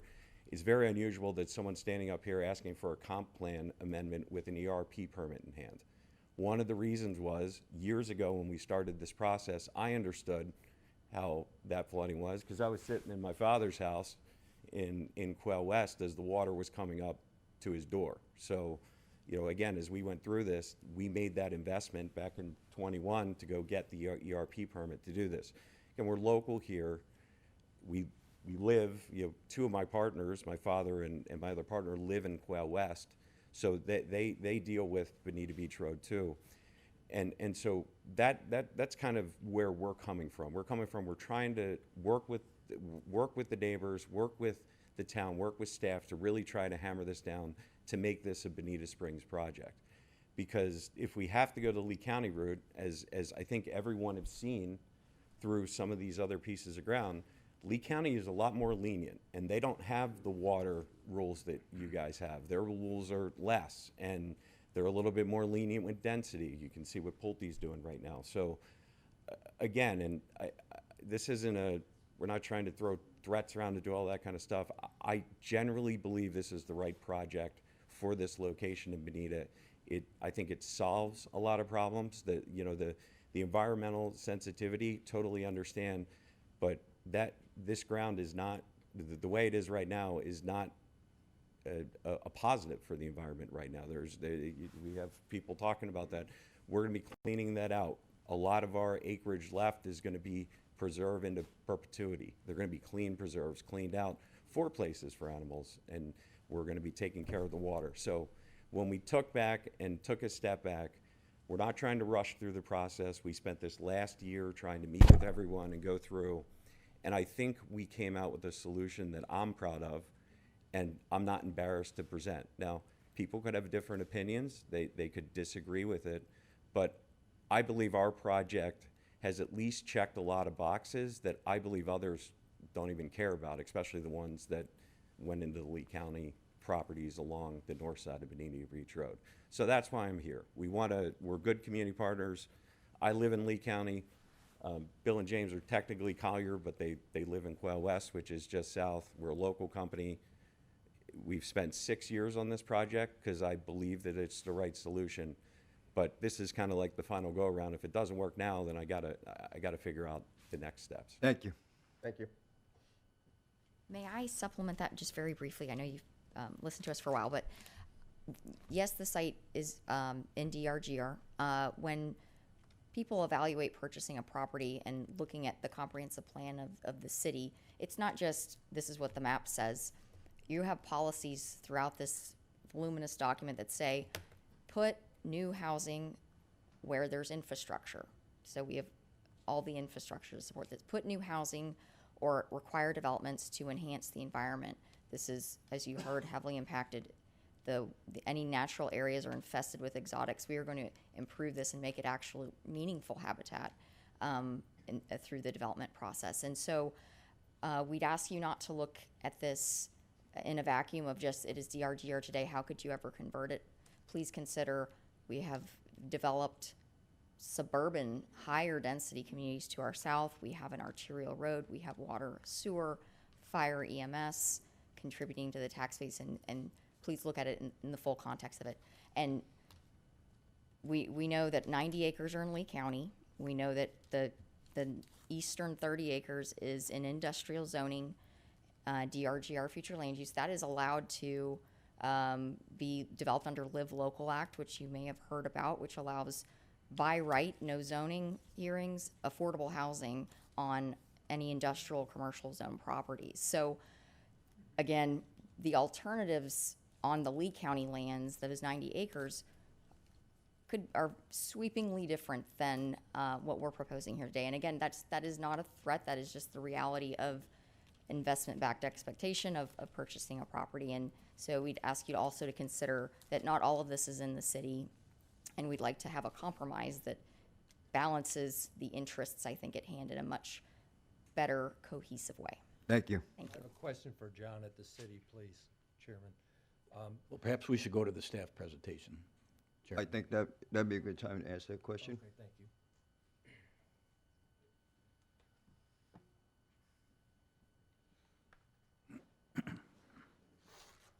Good morning, everybody. It is still morning, right? Yes, it is.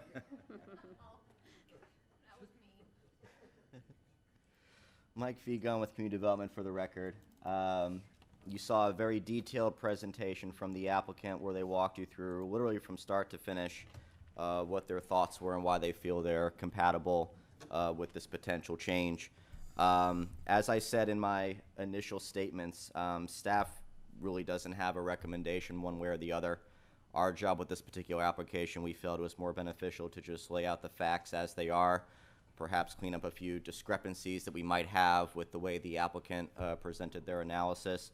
But ultimately, this is a policy decision for City Council to really determine. But with your recommendation does play a role ultimately in what the recommendation ends up being with City Council. So that's why you are here, and that's why we are here. You are an important part of the process, and we thank you for your time this morning. So with that, I will go over a little bit more of a condensed presentation where I just want to capture a few points that were laid out in the staff report and some clarifications in some of the analysis. And I'm here to answer questions. John's here to answer questions as well. And then, of course, you have the entire applicant team here if you have more questions for them afterwards. So no problems there. So the staff review team that reviewed this petition, it went through all areas within the city of examination, whether it was planning, environmental, bike pedestrian coordination, engineering, traffic, surveying. We reached out to Lee County, Natural Resources, and of course staff's legal team, Theriac and Spain, all took a review at this application and petition. And you know the requests, so I don't really need to spend too much time on this particular page. One thing to note, though, is with the second portion of the request, that the dwelling unit count proposed ratio, or should I say range, has decreased. The previous request, I believe it was 1.8 or 1.9 units to 2.77 gross units per acre. They've dropped it down to 1.4, and that has to do with the companion zoning application, which we won't get into right now. But that's why that change was made. Everything else is pretty close to the same as before. You've seen the location map. You've seen the development that is around it. You've seen the more intense residential development to the south, and it's a bit more sparse to the east, north, and west.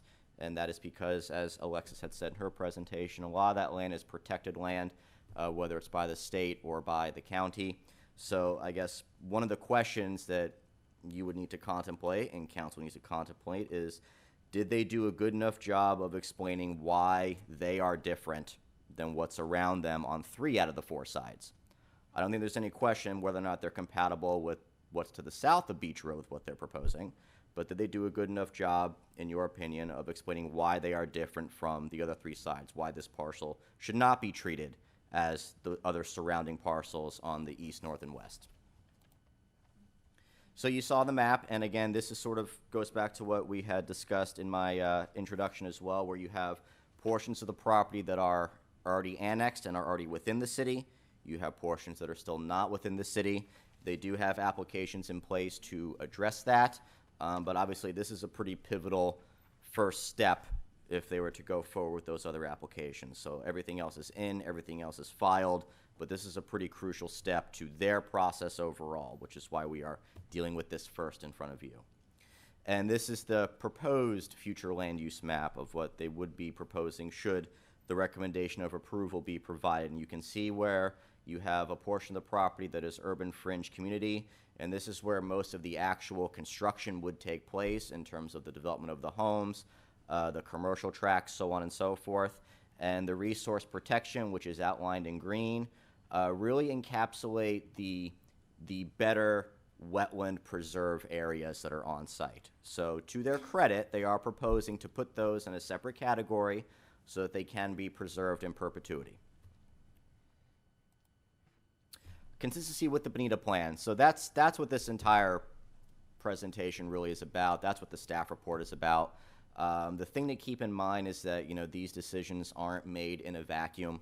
There's a lot of careful analysis on both sides that go into a presentation and a report like this. So what I wanted to go ahead and provide is a list of sections within your comprehensive plan that were analyzed as part of this request. So as you can see, it wasn't just a quick glance of 1 or 2 or 3 sections. It was a pretty detailed analysis and dive into the comprehensive plan and comparing it to their request. So we have some findings of fact, and these are outlined in your staff report. We have the acreage. We understand there's a companion zoning application. We have the understanding that only a portion of the property is within the city now. We understand what the future land use is currently for those properties, which is Lee County DRGR and a Lee County wetlands classification. We do have the understanding that a significant portion of the property, about 88 acres give or take, is the vacant mining operation. I don't think there's any dispute among staff or the applicant about whether or not that mining area is significantly impacted, and the answer is yes, and whether or not that specific mining area may be better served in a different designation. I think the impacts there are pretty clear. You saw them from the aerials, you saw them in the environmental reports. That I don't think there's much doubt about that specific area. If the future land use remains unchanged, approximately 14 units could be built within the project area. So that's the other thing to keep in mind, is that you're talking about going from the 14 units that they would be able to construct today up to what the maximum would be allowed in the land use category, which is 566. I understand that their companion zoning application is for 299, but the purview of your board is not zoning. It's the comprehensive plan. So with this change, it would allow a maximum density of up to 566. But again, they do have the companion application. No one's questioning that, but it's just to keep that in mind of what the actual request entails. A few other aspects of Rivanna. Like we said, they do have that companion zoning application. It is tied to the floor area ratio that is allowed within the urban fringe district, which would yield about 100,000 square feet of commercial uses. That is a very good opportunity for what we call trip capture, which is essentially a way to either keep cars off of the road or have them go very small distances from their place of residence to where they can get everyday goods and services. So that's a very important aspect. That is one of the things that is different from the previous application as well. There was much less commercial proposed with the previous application. So to their credit, they did increase the amount of commercial space that they are proposing with some of their companion applications. And it does meet the standard for the urban fringe community district, should you vote to approve and should council vote to approve that change. So this sort of is a table version of the map that I showed you before, where you had the project area and everything that was around it.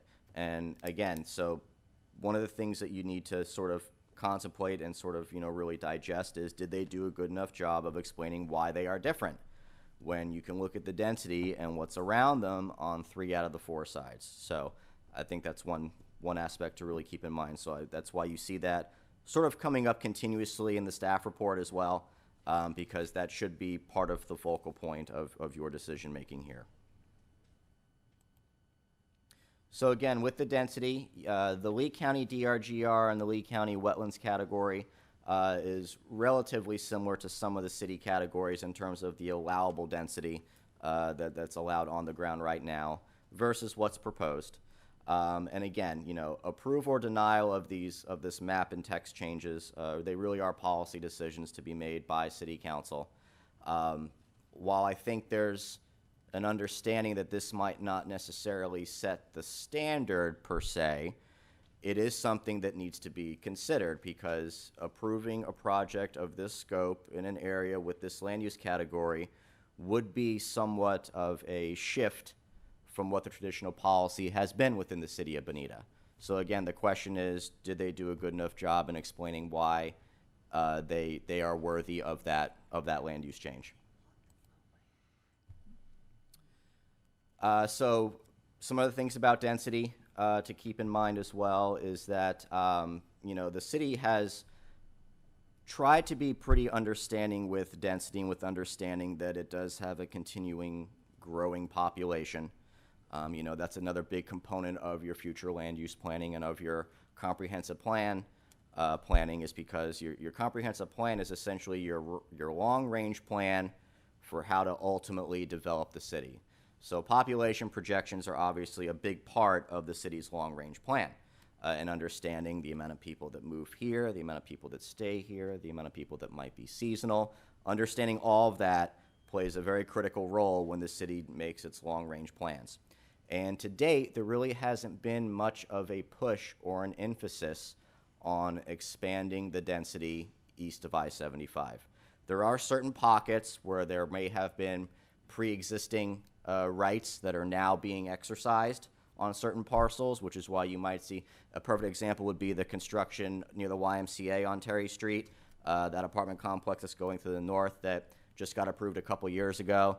That had to do with a project that already had previous rights on site to be able to build. They came in and essentially put forth a different plan for how to lay it out and got to build it. So, but by and large, the city has not, at least to date, had much interest in doing any type of expansion out east. But that's not to say that this project doesn't have merits. That's not to say that what they're saying isn't factual. It's, again, just reinforcing the fact that it really is a policy decision going forward.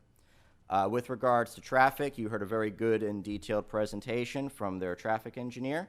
Again, one of the advents of the project and one of the advents of this particular category is it allows for a mix of uses.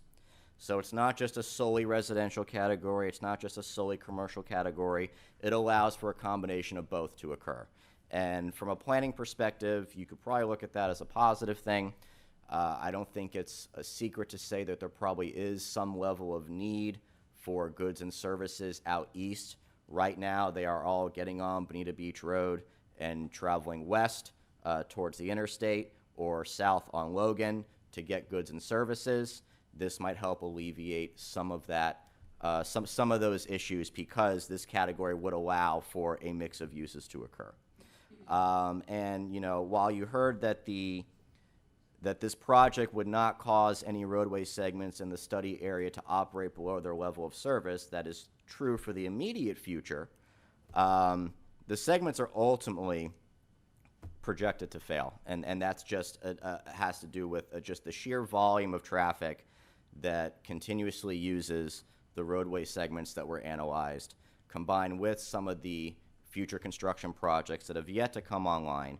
And that sort of leads to a larger question, more for the city and for city council, which is understanding that that's the case, and is there infrastructure in place to help offset some of those burdens? And the other thing to keep in mind is that this is not the one and only time the traffic gets analyzed as part of this project. There's a traffic component with their zoning, and there's also a traffic component with their development order engineering plans, which is the more detailed approval process that comes way down the line. So that's the other thing to keep in mind, is that as the city gets new data for the traffic numbers and the traffic impacts, they have to go back and update their counts as well. And then we keep looking at it going forward. So this is not just a one-time, the only time we get to look at it. Just make sure that's clear. And that's to their benefit as well, to making sure that everybody's on the same page with what the impacts are of this project and going forward. In terms of the environmental components, you also heard a very detailed presentation regarding the on-the-ground environment that's there, as well as the surrounding environment. It is located within primary panther zone. There are no panthers that were observed on site. The nearest interaction was, almost 7 miles away. So you don't necessarily have that conflict on paper that you would see, but it still is within primary panther zone. That is something to keep in mind. We already talked about the mining and the impacts that the mining had on a portion of the property. We talked about their preservation of the wetlands under the resource protection future land use category. And then with regards to maintenance of the Keel Canal, that's something that, should this be approved, would be monitored with the applicant, with the city, and with Lee County going forward. With regards to stormwater, you also heard a very detailed presentation about the stormwater components of the area out there and how this project would fit into the confines of the urban fringe community district. You saw on their master concept plan that they showed, a series of lakes that would be designed to hold the water, treat it, and then discharge it at a very controlled rate. They would also be using those lakes for irrigation, as you saw in their backup stormwater management report. And that, the system itself would be designed to mimic the functions of natural systems. So essentially, there's a requirement in your urban fringe community district, which is a relatively environmentally sensitive land use category overall, that when you do have these stormwater features and these holding features, that they tend to mimic natural systems. So it's a lot more than just digging a hole and laying pipe and saying all the water goes there. There's a lot of detail that goes into the analysis so that it mimics a natural system with the rate of flow, with the way it gets held, with the way it might percolate into the ground, so on and so forth. And then ultimately, as you saw, the outfall is going to be to the Keel Canal, which, as you heard before, would sort of be a shared maintenance responsibility, if you will, should this project be approved. With regards to public feedback, you have hard copies of public feedback in front of you. That's just the feedback that we have received really over the last several weeks as it relates to this case. There was some additional feedback that came in last night that was done after the packets were printed off and provided to you. So we'll update that and provide that additional feedback to council. But largely what you saw was concerns about traffic, concerns about the environment overall. You also did see some letters of support sprinkled in there, especially with regards to the commercial opportunities. The fact that by and large, compared to other density categories, it is a relatively low density category overall. I don't think there's any, I don't think staff objects to the fact that it would be a high quality housing project. I don't think that's the issue. I think the issue overall is this an appropriate project for the area as a whole? And that's part of your decision making today. So the overall staff opinion, again, is that the density it's a significant change in terms of what's allowed out there now is 1 dwelling unit per every 10 acres in certain sections and 1 dwelling unit for every 20 acres in other sections, to increase to, a 1.4 to 2.77 dwelling unit per acre ratio. I think you can make the argument that the proposal might not necessarily be compatible to all of the surrounding area. You can definitely make the argument that it's compatible with what was developed to the south. I think, even when you look at the aerials, nothing around it really is developed to this intensity, nor really does it have the rights to be developed to this intensity, because most of the land is controlled by either the state of Florida, South Florida Water Management District, Lee County Conservation Land, so on and so forth. So, but again, you could also look at it from the perspective of you have a significant portion of the property that has the mining operation, which might not hold the same environmentally sensitive quality as those other portions of the property, and then where does that rate overall into your decision making? One thing to keep in mind that I would like to just sort of end on here is that, you heard a lot about the zoning today, and I would just recommend that if you were to vote in favor of this potential change, one of the things that we provide to council, along with the vote sheet, is a findings of fact. And I would just say that if you were to vote in favor of this project, that because zoning is not within the peer review of this board, that you keep your findings of fact and reasons why you voted for it outside the scope of the zoning plan, because that's not why we are here today. But again, there are some positive aspects of the project that, was laid out in the staff report as well, that you could also see on this screen. The fact that they are going to also use a resource protection future land use category to essentially preserve areas of the higher quality wetlands. That is a positive attribute of what they are proposing, absolutely.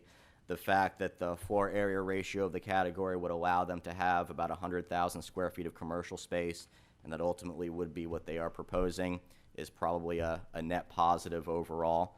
But ultimately, a change of this scope really is a policy decision. I apologize for sounding like a broken record, but this is a rather interesting one overall, and that's why I keep repeating it as such.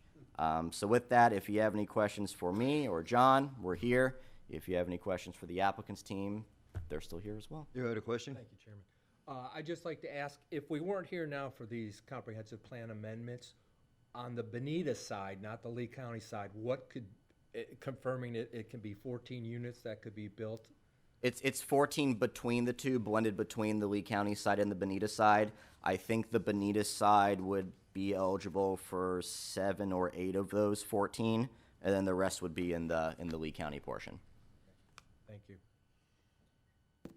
Anybody else have any questions for the city? The other question that I have is, they also have the ability to continue mining. Is that correct?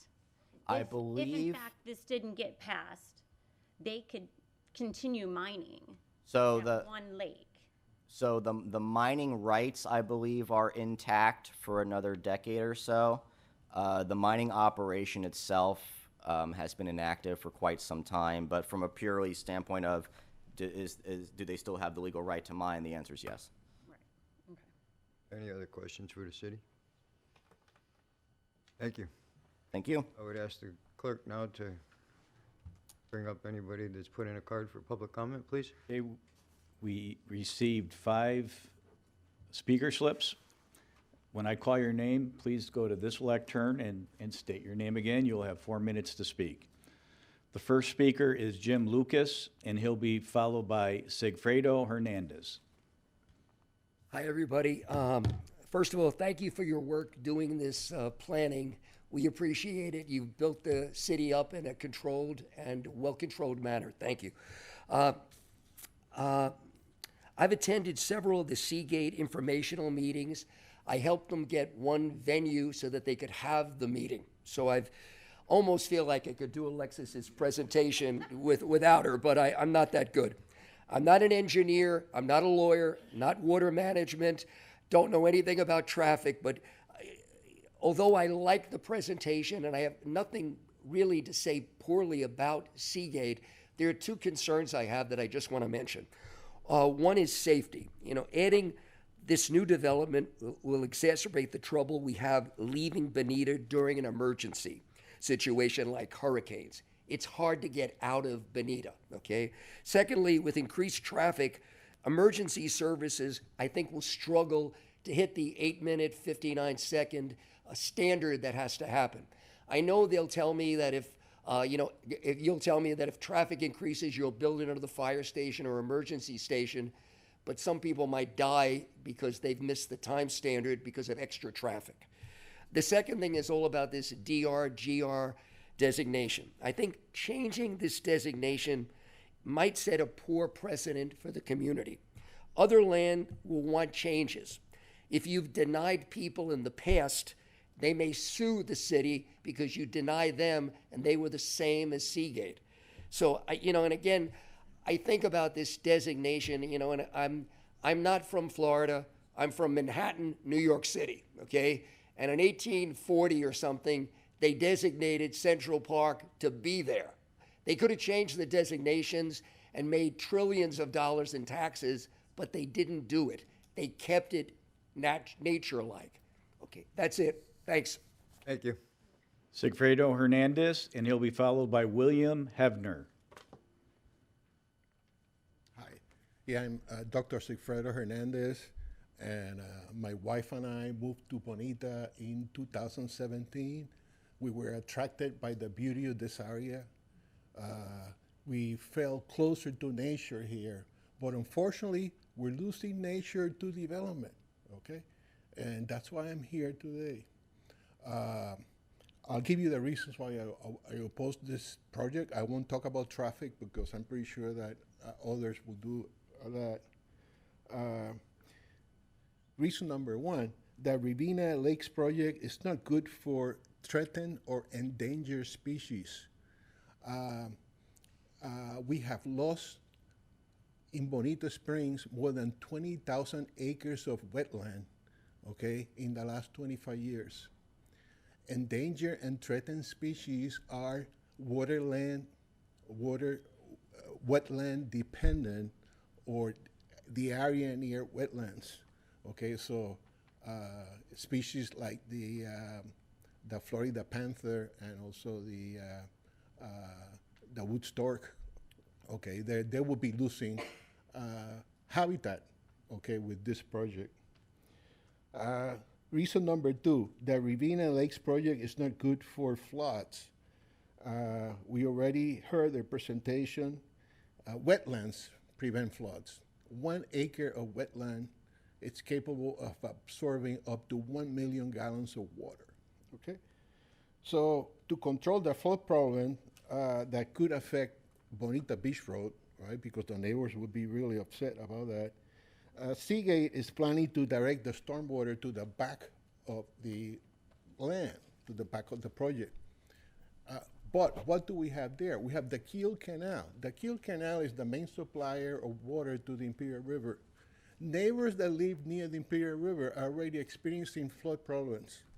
Last year, we had 2 storms. A lot of those homes were flooded. We have some of the neighbors here at this meeting. In 2022, Ian flooded many even more homes, including my home as well, okay? So Seagate is not solving a problem, but it's kicking the problem down the river to the other neighbors. And also, we're having many other developments taking place near the river, like Midtown and also downtown. Okay, so that's not helping either. Reason number 3, the Riviera Lakes project is not good for our water supply. This 205 acres of land are designated DRGR for a very good reason. They're there to help us recharge our aquifer. Our aquifer, it's at a historic low level, okay? And it's going to get worse. Why? Because of those 2,000 new units that are being added here, housing units, that it's going to increase demand for water significantly. And then on the other hand, we keep giving away our wetlands and our DRGR, so the ability to recharge the aquifer is being diminished. So I don't think we're going to run out of water soon, but definitely water may become pricier in the future. Reason number 3 or 4? 4, the Riviera Lakes project is not affordable housing, okay? We don't need more high-end luxury homes in Bonita. We have plenty of them, okay? We need housing for our workers, affordable housing, okay? We don't need more millionaires in here that keep increasing our cost of living. Thank you. Okay? Please, And I'm going to please leave wrap it there, but I have to say one more thing, okay? I'm not happy with Seagate's communication strategy with the neighbors, okay? They're using an implicit threat that this is the lesser of two evils. Thank you. Okay? Thank And you. it's not a nice communication strategy. William Hebner, and he'll be followed by Linda Kitchen. Good morning. William Hebner. I live in Palmyra, directly across from the proposed site. This is the 4th time I've attended these meetings. I appreciate all the information that's been provided from these meetings. Through these meetings, originally I was against this project. From all the information that's been provided, I am now for the residential project. I think it's good for Bonita. I believe that the project is surrounded by Lee County. If you believe Lee County is going to do the right thing and keep their land DRGR, then maybe you don't approve this project, but they're surrounded by Lee County. And eventually, as you see at the racetrack and the high density they allow along this Bonita Beach Road, eventually this is all going to be high density because it's basically controlled by Lee County, except for this property. Anyways, if I'm not right there, I am for the residential. I am against the commercial part of it. I don't get that piece of it. We have enough commercial at Bonita Grande. This is only a mile away from that. This is going to bring more traffic right across from Palmyra. It's very hard to get out onto the roadway. It's been mentioned that there may be a light, so if it is going to be commercial, I would appreciate a light there. And it's not just Sorrento that comes out onto that road across. It is Palmyra and San Remo. Palmyra has 820 some doors come out to there. So if it does become commercial a little bit across from there, I would appreciate a light. So that's all I have to say. Thanks. Thank you. Linda Kitchen, and she'll be followed by Barbara Condon. My name is Dr. Linda Kitchen. Thank you for allowing all of us to speak. Also, I am not a public speaker, so I'm going to read, but bear with my voice. So my name is Dr. Linda Kitchen. I'm the owner of Animal Hospital Bonita. I lived off West Terry Street until the recent flooding of 23 and 24. I'm not here to talk about development plans or clogged traffic patterns, even though I know that's a big concern for a lot of people here. I'm here to talk about more fluffy things like butterflies and tortoises. I experienced firsthand when land in Bonita was taken away from local animals, what I can only describe as an inaccurate survey plan. The local plot of land at 27090 Bonita Bay Landing Drive was cleared, which is next to the Terry Street Fire Department, if you remember, like 5 years ago. And the building, which now serves as the Benacard, was put in place. The day that all the trees were removed and the land was excavated, I personally removed 3 gopher tortoises from the middle of Terry Street who were going to be run over. Both the tortoises and their burrows are protected by Florida law, which requires property owners and developers to obtain permits from the FWC to capture, relocate, or disturb burrows, especially before land clearing or construction activities. The deep burrows dug by gopher tortoises are also protected as they provide shelter for over 350 other species. We will never get these species back. They paved paradise to put up a Benacard. In those 2 acres were 3 gopher tortoises, and this is 204 plus acres, and they're saying there's no gopher tortoises out there. Now, butterflies. This is actually the butterfly effect describes how a change in one part of a complex system can have unpredictable consequences elsewhere. Our house was flooded twice. We moved from our longtime home and has currently been on the market for 9 months. No one's interested in it. And there currently, I checked last night, there are 1,200 other sellers according to Zillow. 1,200 other sellers just in Bonita. My staff would call me early in the morning when a Bonita resident had an emergency with their pet, and I could be at the hospital providing oxygen or CPR in 4 minutes. I've moved 45 minutes away. My patients, your residents, now either have to wait 10 times longer until I get there, or they go to the ER, which is 20 times the price. In 1912, investors from Fort Myers purchased 2,400 acres around Survey. They renamed that Bonita Springs. Indian Spring Branch became Oak Creek, and Surveyor Creek was renamed the Imperial River. So Imperial Creek changed to Imperial River for sales appeal. In 1962, the Kiel Canal was built as part of a failed residential development. A canal is a human man-made waterway designed for transportation or water supply. So is this the Imperial Canal we're talking about? An aqueduct is an artificial man-made channel designed to transport water from a source to a destination. So are we saying this is the Imperial Aqueduct, but not as appealing in sales, is it? The keel is part of the Corkscrew Regional Ecosystem Watershed Project. The people here have not been convinced the right path forward is more development. Do not feel all the butterflies and tortoises have been addressed. Please address them. I wanted to add one more thing as we were going by. Florida male panthers need 200 square miles of land to do their roaming in. Females need only 80 square miles, so difference between males and females there, but one was located 7 miles away, they had said. So 7 miles away was the closest Florida panther, but they need 200 square miles of land to have as their territory for the males. So thank you. Thank you very much. Thank you. Barbara Condon?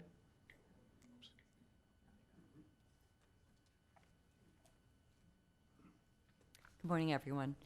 Thank you for being here and for representing our opinions as Bonita Springs residents to the City Council. We appreciate you. My name is Barbara Condon. I live in Valencia, Bonita with my husband. We've been here as full-time residents for 5 years, although we have other relatives who have been in the Naples area for more than 30 years. I feel a little bit like I'm in the biblical story of David and Goliath here. I'm sorry, this was a fabulous presentation. They have dotted all the I's, crossed all the T's.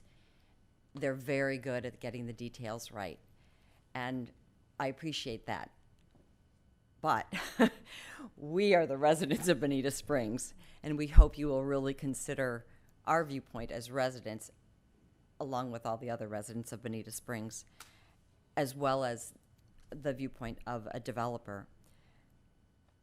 The DRGR is just a small part of this development, but we know it's your duty to really carefully consider that as a key part of this whole structure of the development proposal. Some time ago, this very agency recommended not to move forward with the approvals from Seagate's Rivanna Lakes development, partially because it would set a bad precedent. Now, this was discussed earlier today, so I'm glad about that. I don't have to go through any of the details. But the poor precedent setting is not really changed at this time. There isn't anything substantial to have changed that. We have about 2,000 units being built in this area east of I-75 that are not yet occupied. They're in the building process, they're not yet occupied, plus all the commercial space of Midtown at Bonita that is not yet built. Despite Seagate's very detailed presentation, the residents of Bonita Springs are very concerned about the impact of all this development on everything that's been mentioned: water resources, EMS services, traffic, wildlife, evacuation routes, did I say traffic? And generally, our quality of life. Recently, over 1,100 residents of Bonita Springs signed a petition to pause further development until the impact of the current developments under construction is fully understood. You can go through all the data you want, and data is important to me and to everybody else, but the real impact is in our daily lives. We ask that you please respect the wishes and concerns of the Bonita Springs residents with the request to pause development. Thank you. Thank you. Are there any other members of the public who would like to speak?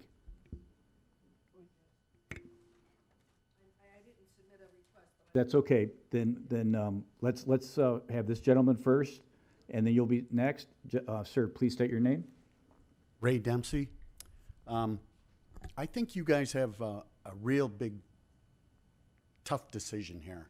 I came in to this meeting fully against it, and I don't think anybody east, except for maybe the gentleman from Palmyra, wants this project. They did, for all the reasons stated. We don't want to become another Cape Coral. That's evident. But if you don't approve it, you turn it over to Lee County, and they certainly don't care about us. Just look at what's going on there. I would like to see you approve it and then do nothing with it. That would be my ideal thing if I was sitting up there. So, thank you. Thank you.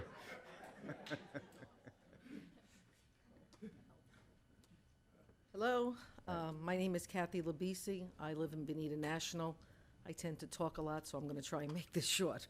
I am a real estate agent in New York, New Jersey, and Florida. 24 years New Jersey, Monmouth County, 12 years upstate New York, and 2 years Florida. And I'm just going to say I've witnessed and been to more town meetings in different towns and witnessed what all the negative things that have been said about development and project. But in all honesty, you should be thanking these people. I have never witnessed a development project in 24 years who has brought a negative issue to the community. Everybody hates change, everybody hates development, the local people don't want to see their wetlands. People in New Jersey didn't want to see their farmlands built. Does anybody even consider the one main reason?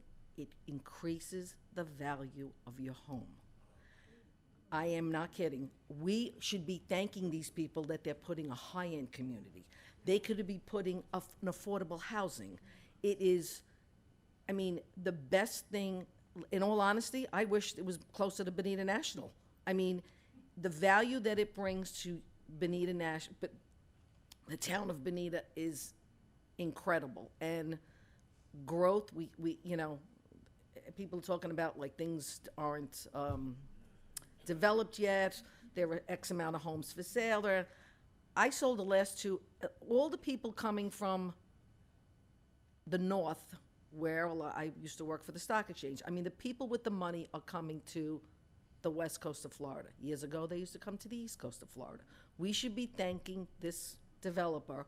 He could turn around and get totally disgusted and sell the property, and you don't know what's going to be there. You know already what he's trying to bring to your community, and that's the increased value of all our homes. Thank you. Thank you. Anyone else?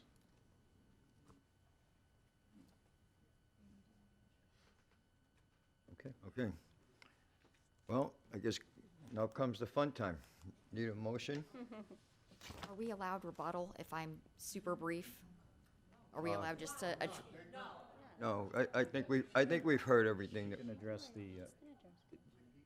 I, can address this the is public Derek, comment. the city attorney. I recommend that allow a brief rebuttal would be fine. Okay, thank you. Put me on the clock. I will, a minute or two. It's worth noting, if responsible development was not permitted in the DRGR, you would not have Worthington, you would not have Palmyra, you would not have Village Walk, and you've two fairly new communities of Bonita National and Valencia. These were all DRGR properties, not necessarily approved by the city. Some of this was Lee County prior approvals largely, but there is a framework that the folks in this room have enjoyed and have allowed them to live in a quality, well-designed community that's balanced with the environment, and that's what we're proposing to do through this project. Similarly, all of the lands we heard, I appreciate the environmental comments mentioned by several speakers.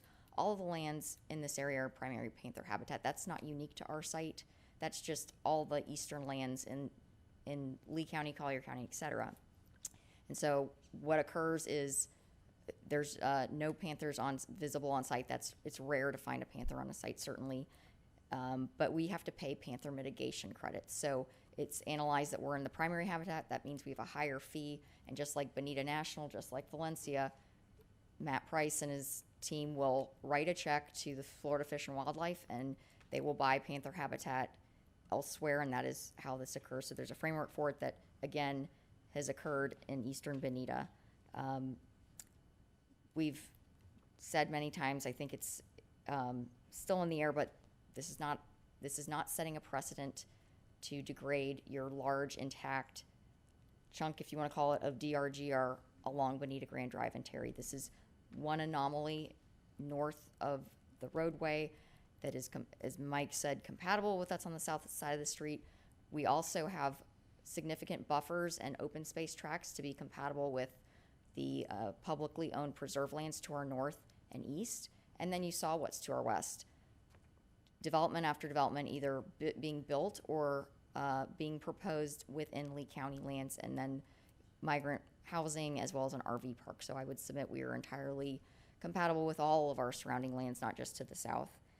And then lastly, Again, on the natural environment, this site is very heavily degraded from the mining. There was no gopher tortoises found because the soil is so compacted from all of the work done on the site over the years. So it's heavily infested with exotic vegetation.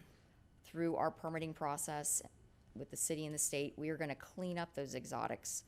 We will have to do another protected species survey again at the time of development order. So I know we did it in 2021. We're going to have to do one, if not two more, before any shovel goes in the ground, because yes, animals move around and they may move into the site. But we would submit that this will be an environmental enhancement because of the very degraded nature of the site.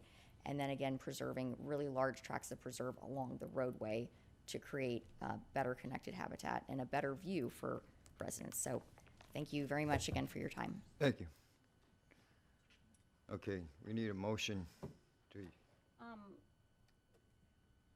The site, due to the site not being environmentally significant enough due to the mining that has taken place to maintain the DRGR category, and by designating this property urban fringe, that means any future development of the site must comply with the city's developmental code. So I set a motion to approve it. we have a second for that?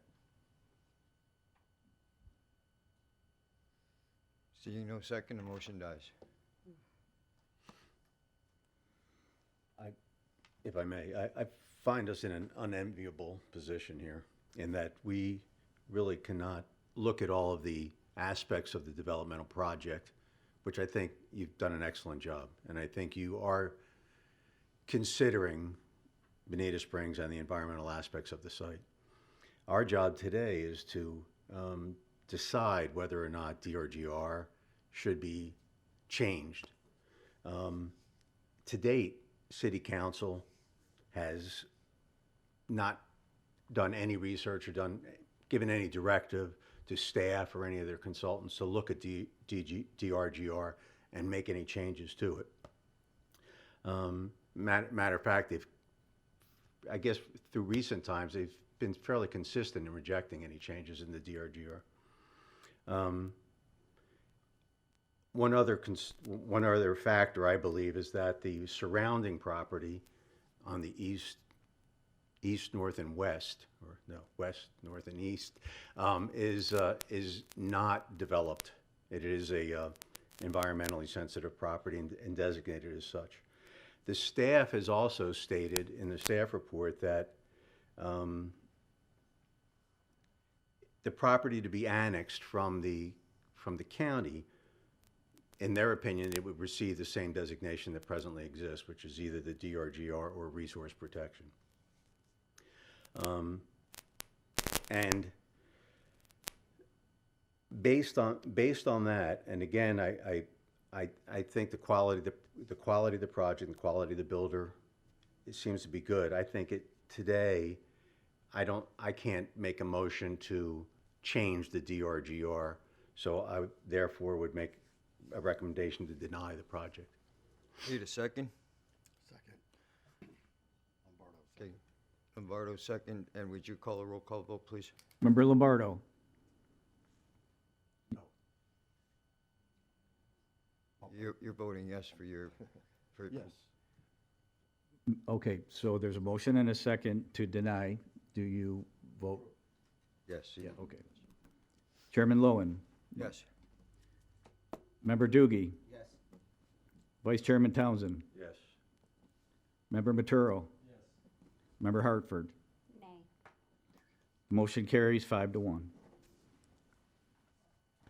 Okay.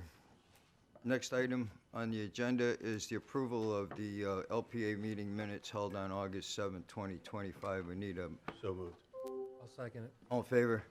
Aye.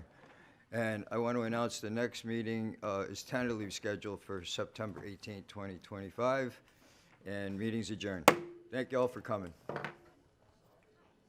a good speech.